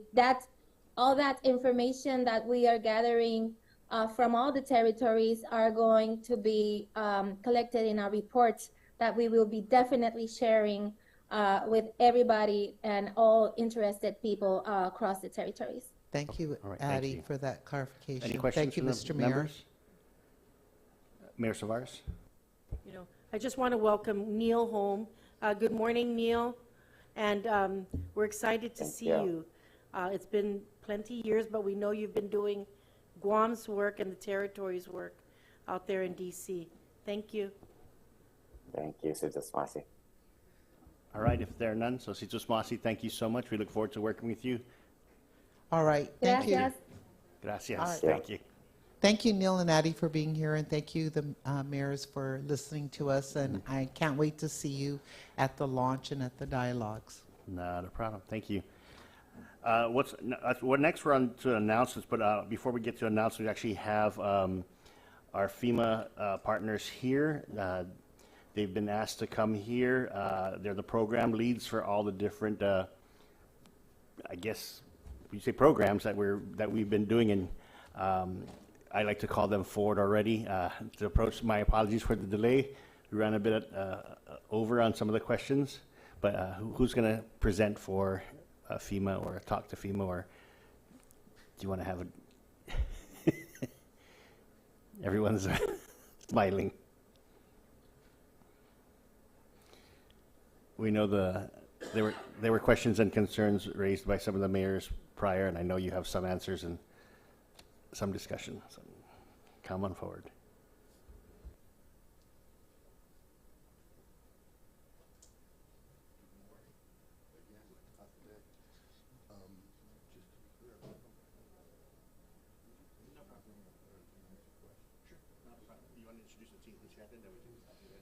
Sure.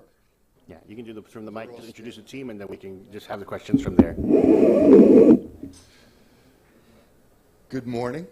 Good morning. I'm Chris Baggett with Public Assistance. I've had the opportunity to meet just about all of you before, so Hafaday and good morning.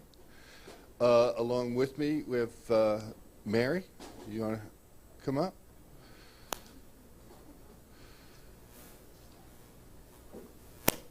Mary Lover from Mitigation.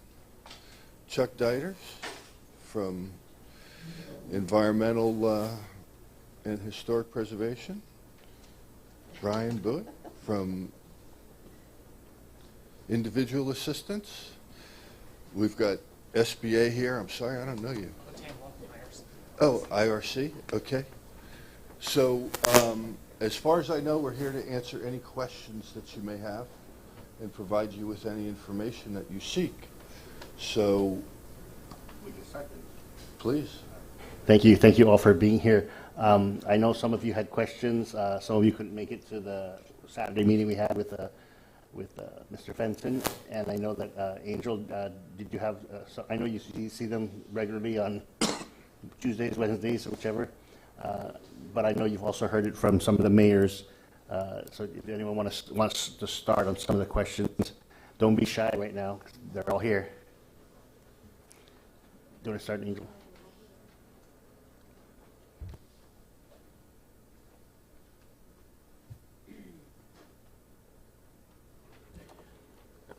Good morning. Thank you all. Thank you for coming by again. This is your, what, fourth trip to Guam? Feels like it. Yeah. Anyways, I know one of the mayors was asking, I sent Charles listings just for the Guam Strong. He didn't want to decide whether he's going to give it to the nonprofit organization to decide on his referrals, or he was going to do it on by himself. Because he wanted to know first from the number of people the Rise Up program assisted in his village, who they were.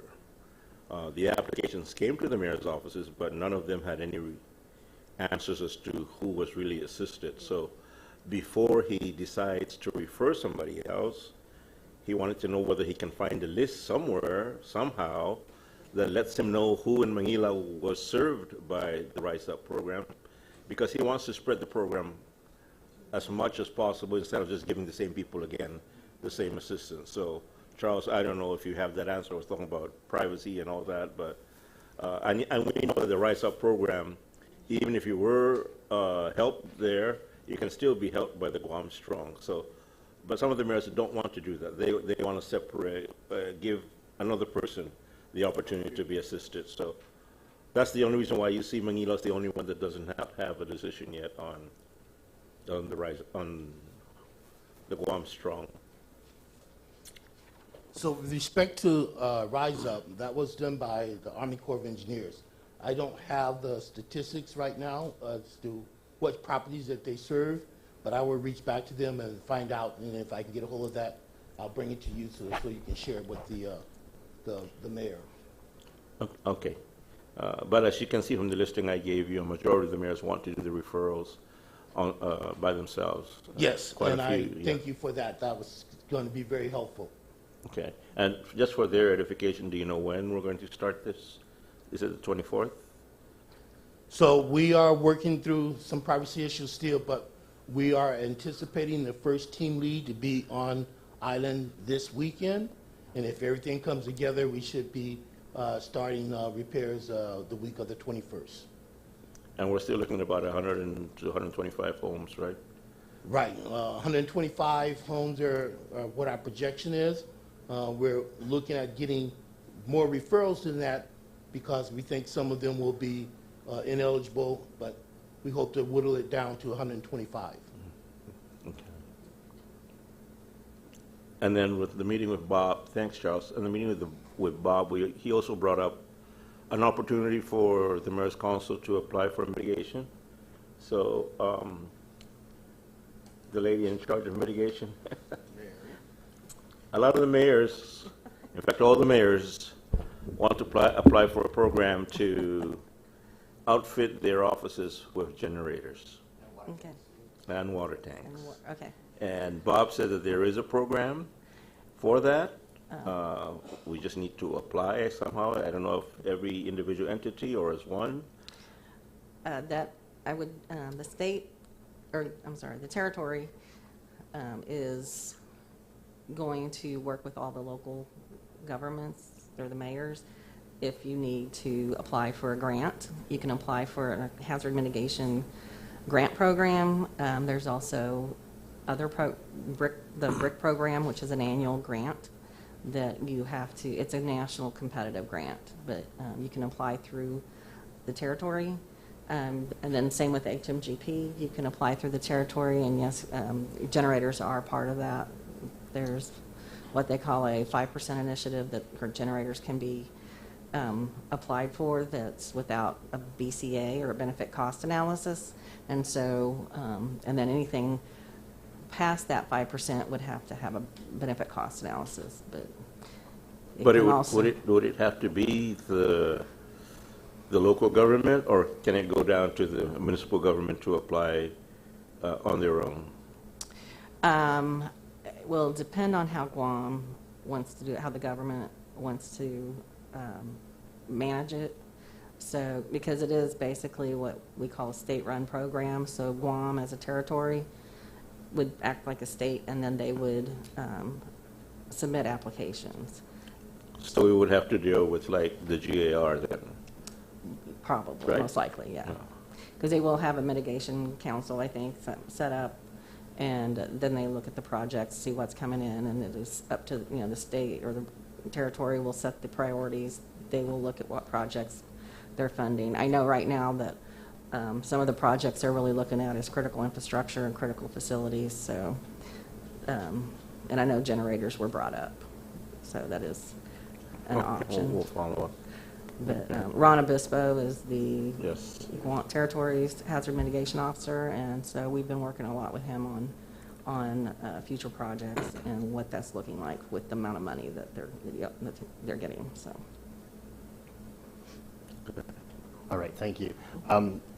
Question I had is, prior to this typhoon coming, we actually had some pending FEMA projects, I guess. I think it was from one of the storms, and the other one was from, I think, COVID.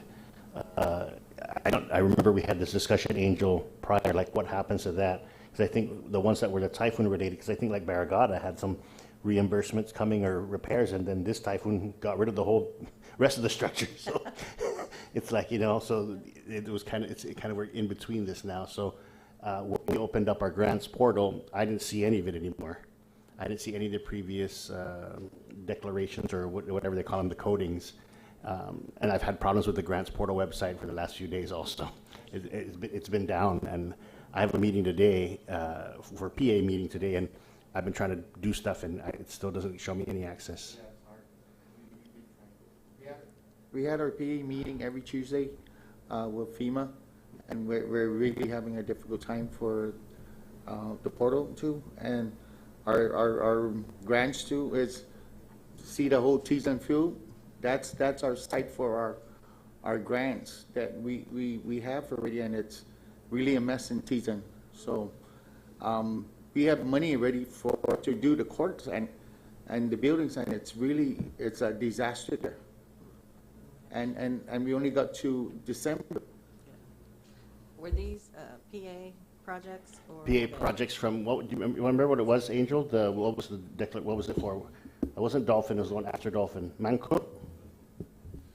Okay, so first of all, we happen to have a couple of grants portal, grants manager specialists here on the island. So maybe I'll have them come to your office and see what the problem is. That said, I think we've touched on this other project before. Is it with a bandstand or something? Yes, it's the stage. See, I was listening. Yeah. Okay, so the situation is it was damaged in a previous storm. Right. It never had any work done on it. That's correct, because part of it is that it required a cost share, and the Right. government didn't have the cost share. or at least they didn't appropriate the money to us to be able to give that 20%. Okay. So it never got off the ground. And in the previous event, it was a 75-25 cost Correct. share, correct? Mhm. Okay. Now it's 90-10. So what I suggest, and what I'll bring to my people, is that we should move everything forward.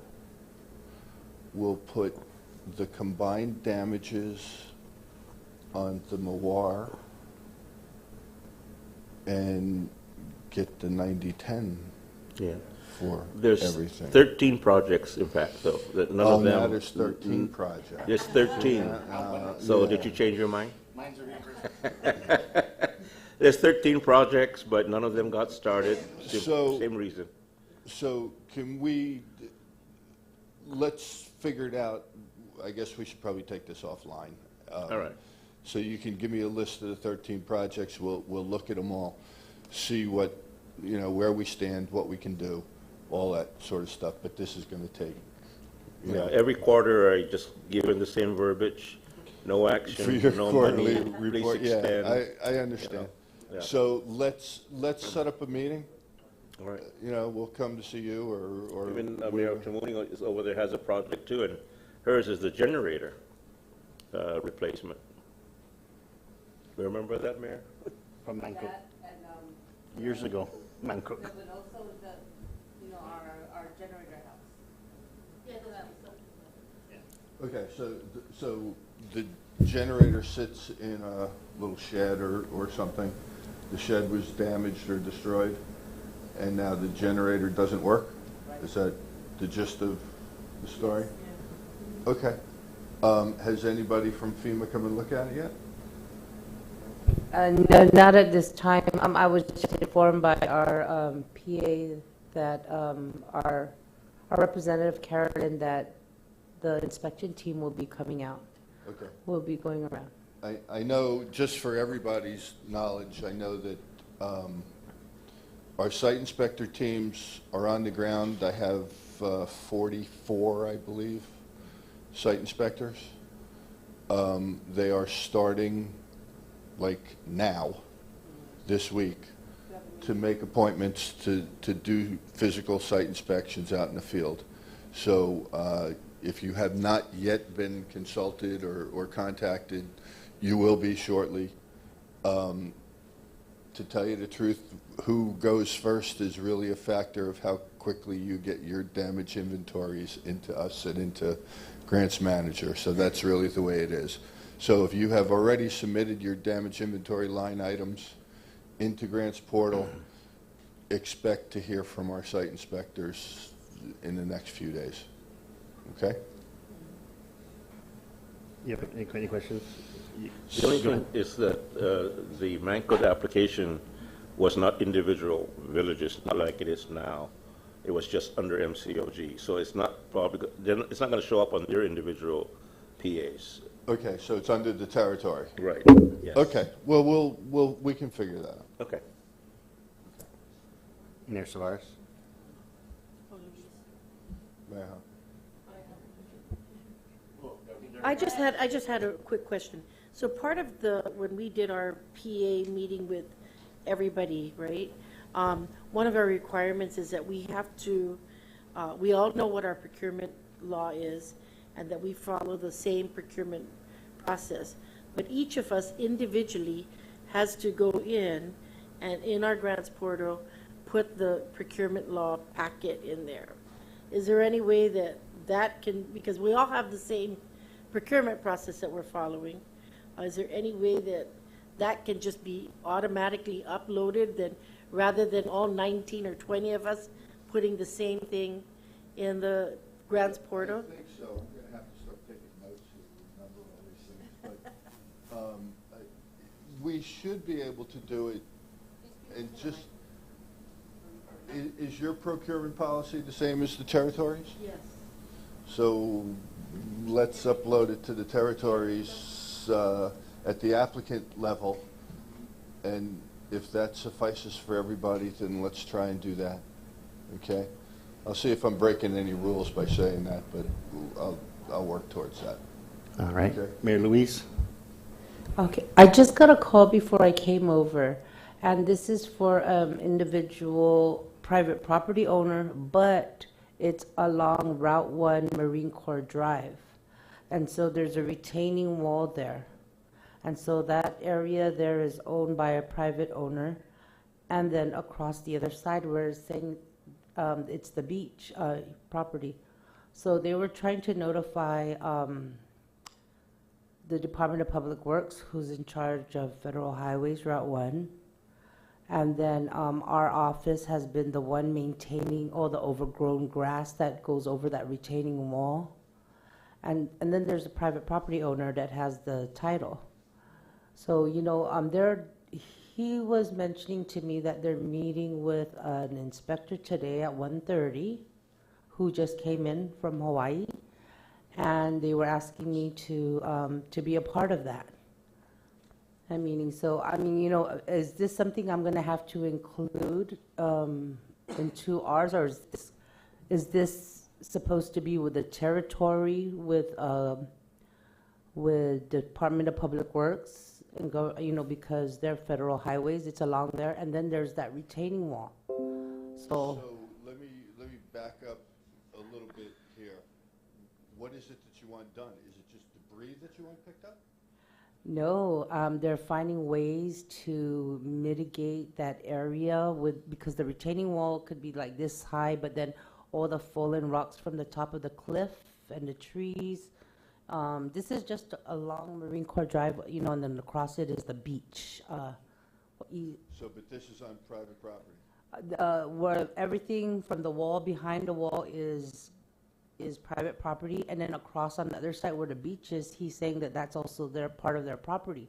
So because of all the sand going on to Route 1, and then all the debris coming down the cliff line, you know, either there's ways that they can get funded. They were told they can get 100% funding, but they need a government official to be a part of it, and then they also talked about a nonprofit. So like I said, I had this conversation on my way over here, and I wanted to find out more. But they're meeting today at 1:30 up there at the property. So one of our FEMA people is meeting with you? Is meeting with the property owner. I'm supposed to already do an inspection. So I'm interested to find out, but if you guys can give me more information before I head over there. I'd like to know what's my part, because they didn't sound sure either, and they were wondering if I knew about this, and, you know, what can we do, you know, so. So first of all, I'm not sure who this FEMA person is or what cadre they're from. And so I don't know if it's a public assistance person. I mean, the basic general first rule for public assistance is we don't do private property. You know, there's all kinds of laws and regulations and liability issues and all of that sort of stuff for doing private property stuff. So maybe I'll go with you this afternoon. We can go look together, because I don't have an answer. I have no notice. I just don't know what it is. I'm sorry. Okay, I don't know what you're talking about. Yeah, let's check that out. Okay, right. Thank you. All right. Sure. Mayor Alvarez, do you have any questions for FEMA? Do you have any questions or concerns?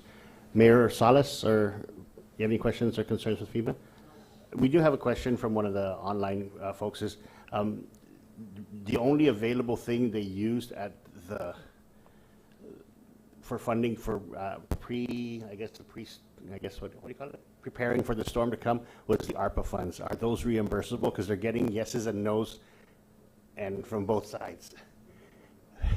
So we used ARPA funds to rent heavy equipment to prepare them for the mitigation stuff. That was the only funding we had. Again, it's one of those things I'll check into. I can't tell you off the top of my head. Okay.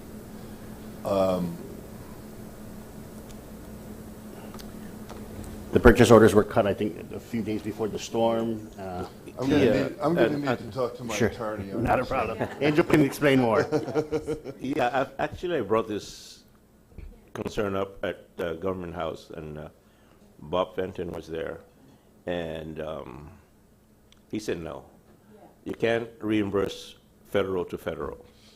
There you go. And so I've told the mayors that have asked me, I said, if you were using ARPA, it's not reimbursable. If you use your local general appropriation, it's reimbursable. Yeah. So, but if you find a way to make it reimbursable, God bless you. If Mr. Fenton has spoken. I know what we did is, right after the storm, we used a private contractor. We opened up all the rights of way. It took us a whole week, 2 weeks. So we used up all our money for that event. So we have all the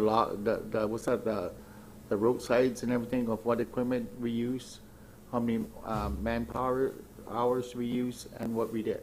This is just to open up the right of ways. That's ARPA? Yes. Yeah. But no choice, we had to do what we had to do. It would have been worse. The storm would have been worse. We didn't have public assistance.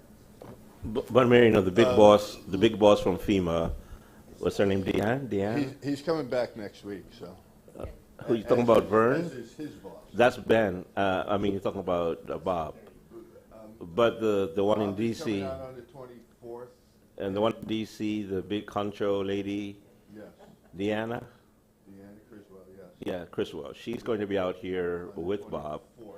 at the end of is it the 4th? I believe it's the 24th, right? 28th. We were told the 28th. 28th. Because we're doing a little barbecue for all of you, right? Mayor? We're doing a little barbecue for all of you when they're both here. Barbecue? You know, on Guam Little is, I haven't seen a little barbecue here yet, so. but it'll be a good question to ask her, right? Absolutely, and Yeah. in the meantime, I can ask our attorneys and whatnot, if there's something we can do. Okay, Okay? thank you. Can we have a rep on Tuesday? We're having a PA meeting again on Tuesday at our Bargana Mayor's office at 9:30. What probably the easiest thing to do, because I'm old and I'm not going to remember all this yet. Can you tell your division supervisor? OBC, Jose? Jose? Is it Jose? Vice Nicole, so. Yes, I got Jose and, Yeah, so just tell your div soup you'd like to have a meeting, and then he or she can get together with us, and we'll make sure everybody, tell us what you want to talk about. yes, So we'll make sure we have the right people to come with you, but yeah. I got one, I got in Pablo for mitigation too. Pablo. Pablo? Pablo? Yeah, Pablo is He's 406. attends our meeting too. Okay. But the problem that we're having, no matter what we do, anything that we get some of our network, it's still, everybody's having a problem with that. Yeah, so get together with your div soups, and then we'll talk and we'll make sure we have the right people there to discuss whatever you want. Does that make sense? Yes. Okay. The other questions online are the disaster recovery centers. We know they've closed, right? They've closed, or today is the last day of that. For those that have documents that they still need to give, upload, we're trying to get them to do it. We're pushing our residents to do it for whatever reason. Sometimes it's hard getting documentation, sometimes getting those letters from the insurance companies and other things. We know after that, it'll just be them having to call online or do it online or submit. So yes, the DRC in Guam Community College is closing at 5 p.m. today. So we'll cease physical presence to the public. However, the 1-800 number is still available, and also at any time, if the survivors have the FEMA app on their phone, they can still submit documentation that way, but they can still submit documentation via fax and or traditional mail as well. So just because we're gone physically, we're still here to support the survivors. All right, and I know that with SBA, we've been signing, all the mayors have been signing those letters and those documents. Will that stop today also, or is that something they can still have and produce for us? Great question, Mayors. So currently, we're going to have 2 disaster loan outreach centers that'll be open to serve Guam. So when the disaster recovery center closes tomorrow, we're actually opening a second disaster loan outreach center in the same Guam Community College. So it'll open tomorrow at 10 a.m. So we'll have 2 disaster loan outreach centers, and then we also have the 1 business recovery center as well. So we'll have 3 centers to continue to service the citizens of Guam. Appreciate it. Thank you for the update. Any? One of the SBA facilities is at Maestro Senior Citizen Center. Okay. All right. Any other questions? Sorry. I see Camille back there. She's the one that's giving out all this information through JIG. Camille, do you want to tell the mayors where are we at now? What village is coming up, or? Yes.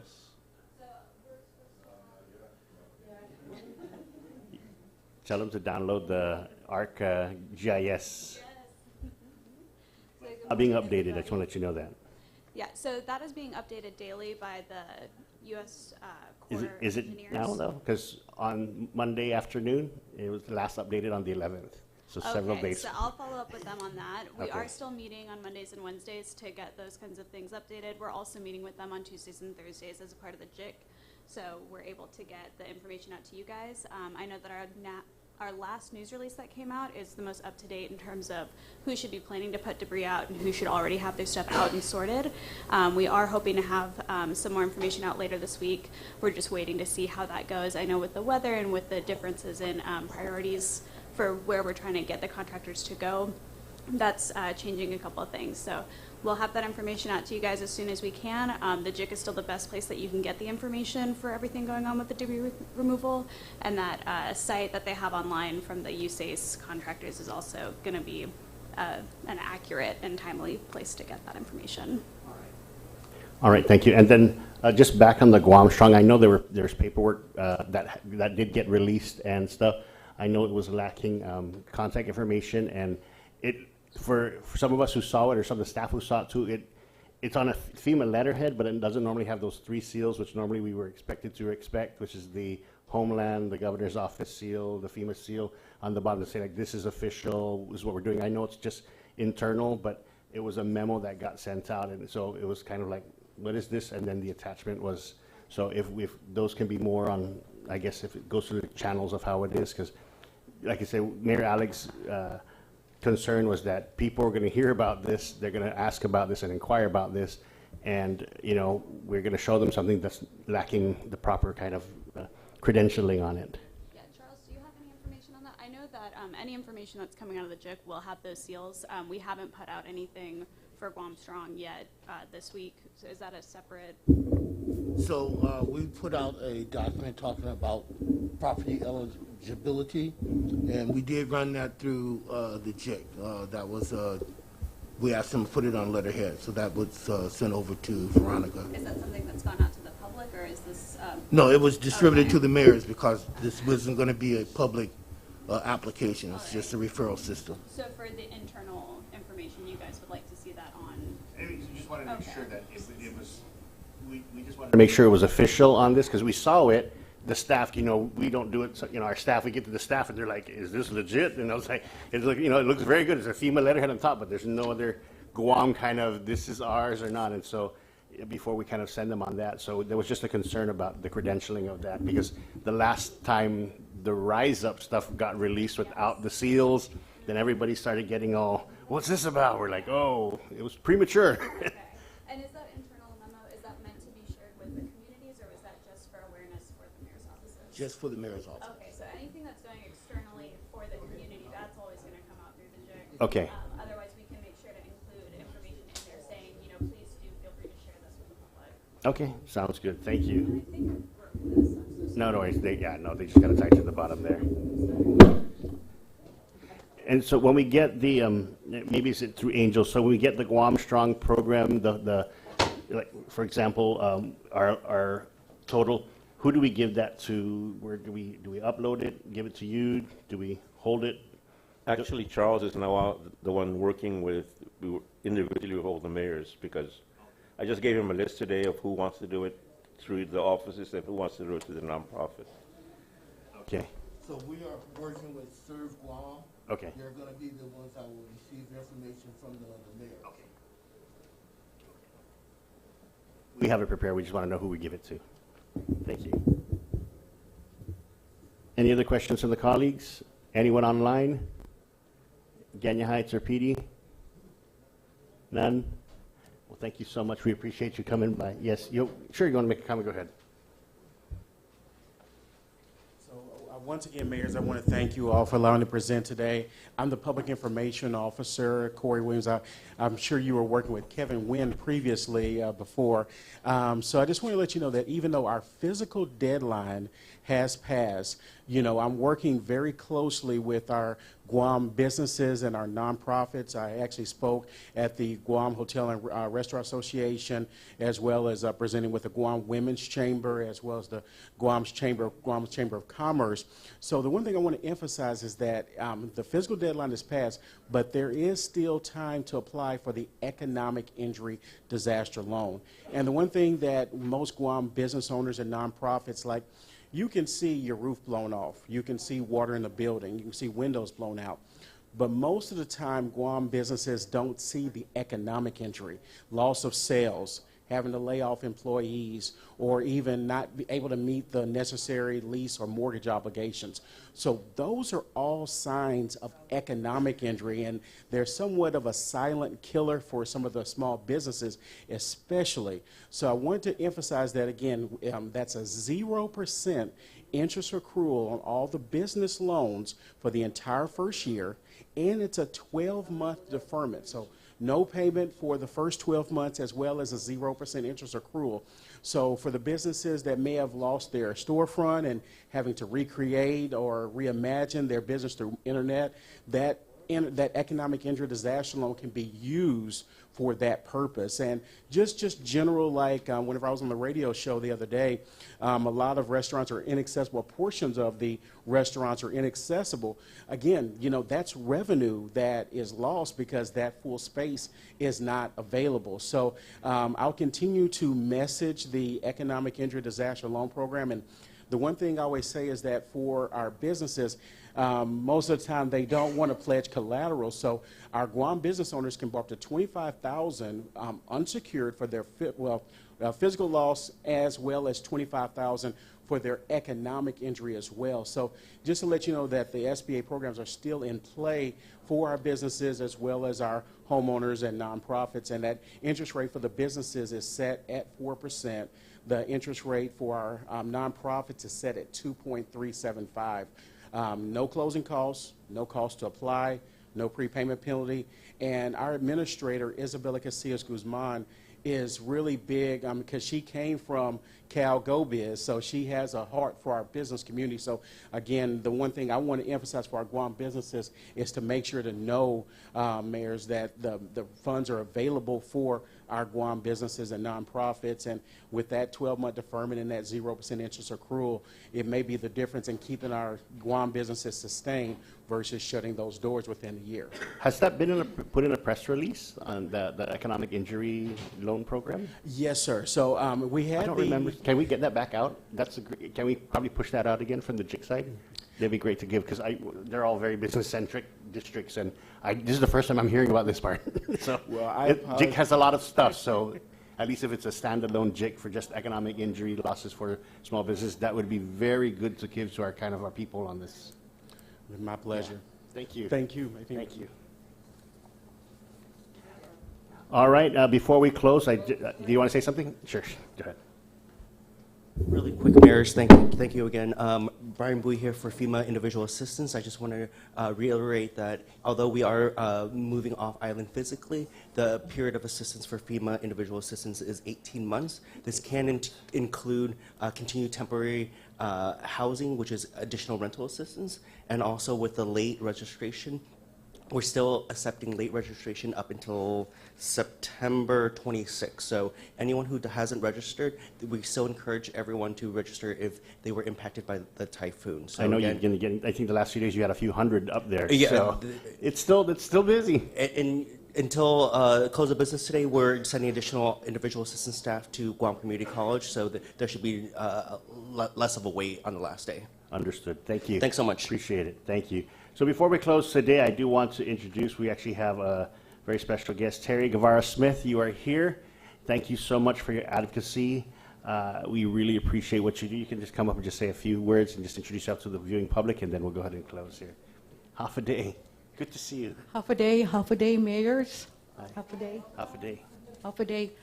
Sorry, last minute. No worries. No worries. I came to bury my mom, Sid Guevara, Tato Odud, Pamilyang Kaluz and Pango. And I did that July 17. I was here since July 1st. I intended to stay longer than my family. My family did come for 2 weeks to meet and bond. But my purpose for staying was GWROTC, small reunion, right? And while I'm here, and since after my family left just a week ago, I'm here and dedicating my service to your veterans. I would really like to try to capture for the Library of Congress their military story.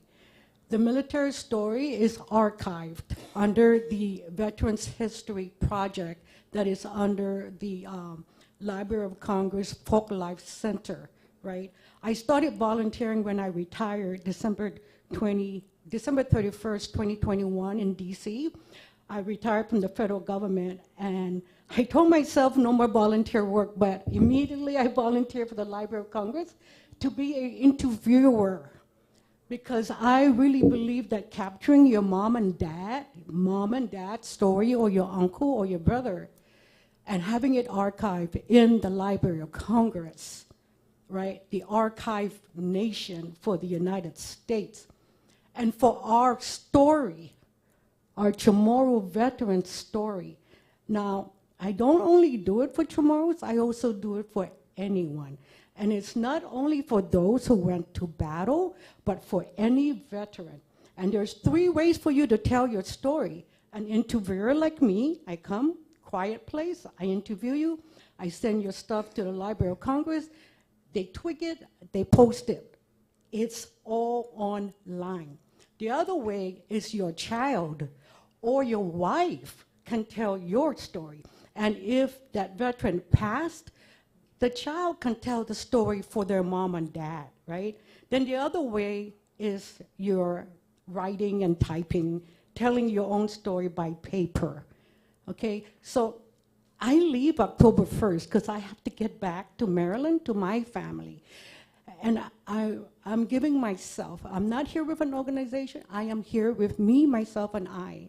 And I have a cell phone, I'm fully loaded, not with any of your stations here. You can reach me anytime with my 301-675-8518. If you want me to come to your village and talk to your veterans, I can do that. Matter of fact, tomorrow I'm meeting with Honorable Underwood. He started the Vietnam vets here, right? And I wanted to do Persian Gulf because that's me, Persian Gulf, right? But I do anyone. So Robert and I are supposed to talk tomorrow morning on how we're going to try to get our people captured while I'm here. And then he can continue on like he did for the Vietnam veterans, right? So I'm so sorry. No problem. Thank you for doing what you do. We I'm doing appreciate it for our people. Thank you. I appreciate it. And Thank you. I've met you when I was in D.C., I believe, yes, with the Guam Society stuff. And yes, I remember we had dinner, very nice dinner, too. Yeah. Yes, 301-675-8518. Yes. And also Sarah Nedaduk. Thank you, and thank you for your service for the people. Because I know that I know that some of us, the Korean War veterans, are starting to lose their memory. And so I think just making that connection would be an interesting experience to have. So we'll certainly pass that along. Thank you. Thank you. All right, if there's no other business of the day, thank you, Si Diyos Maasi, and we are adjourned. Si Diyos Maasi. Thank you for tuning in.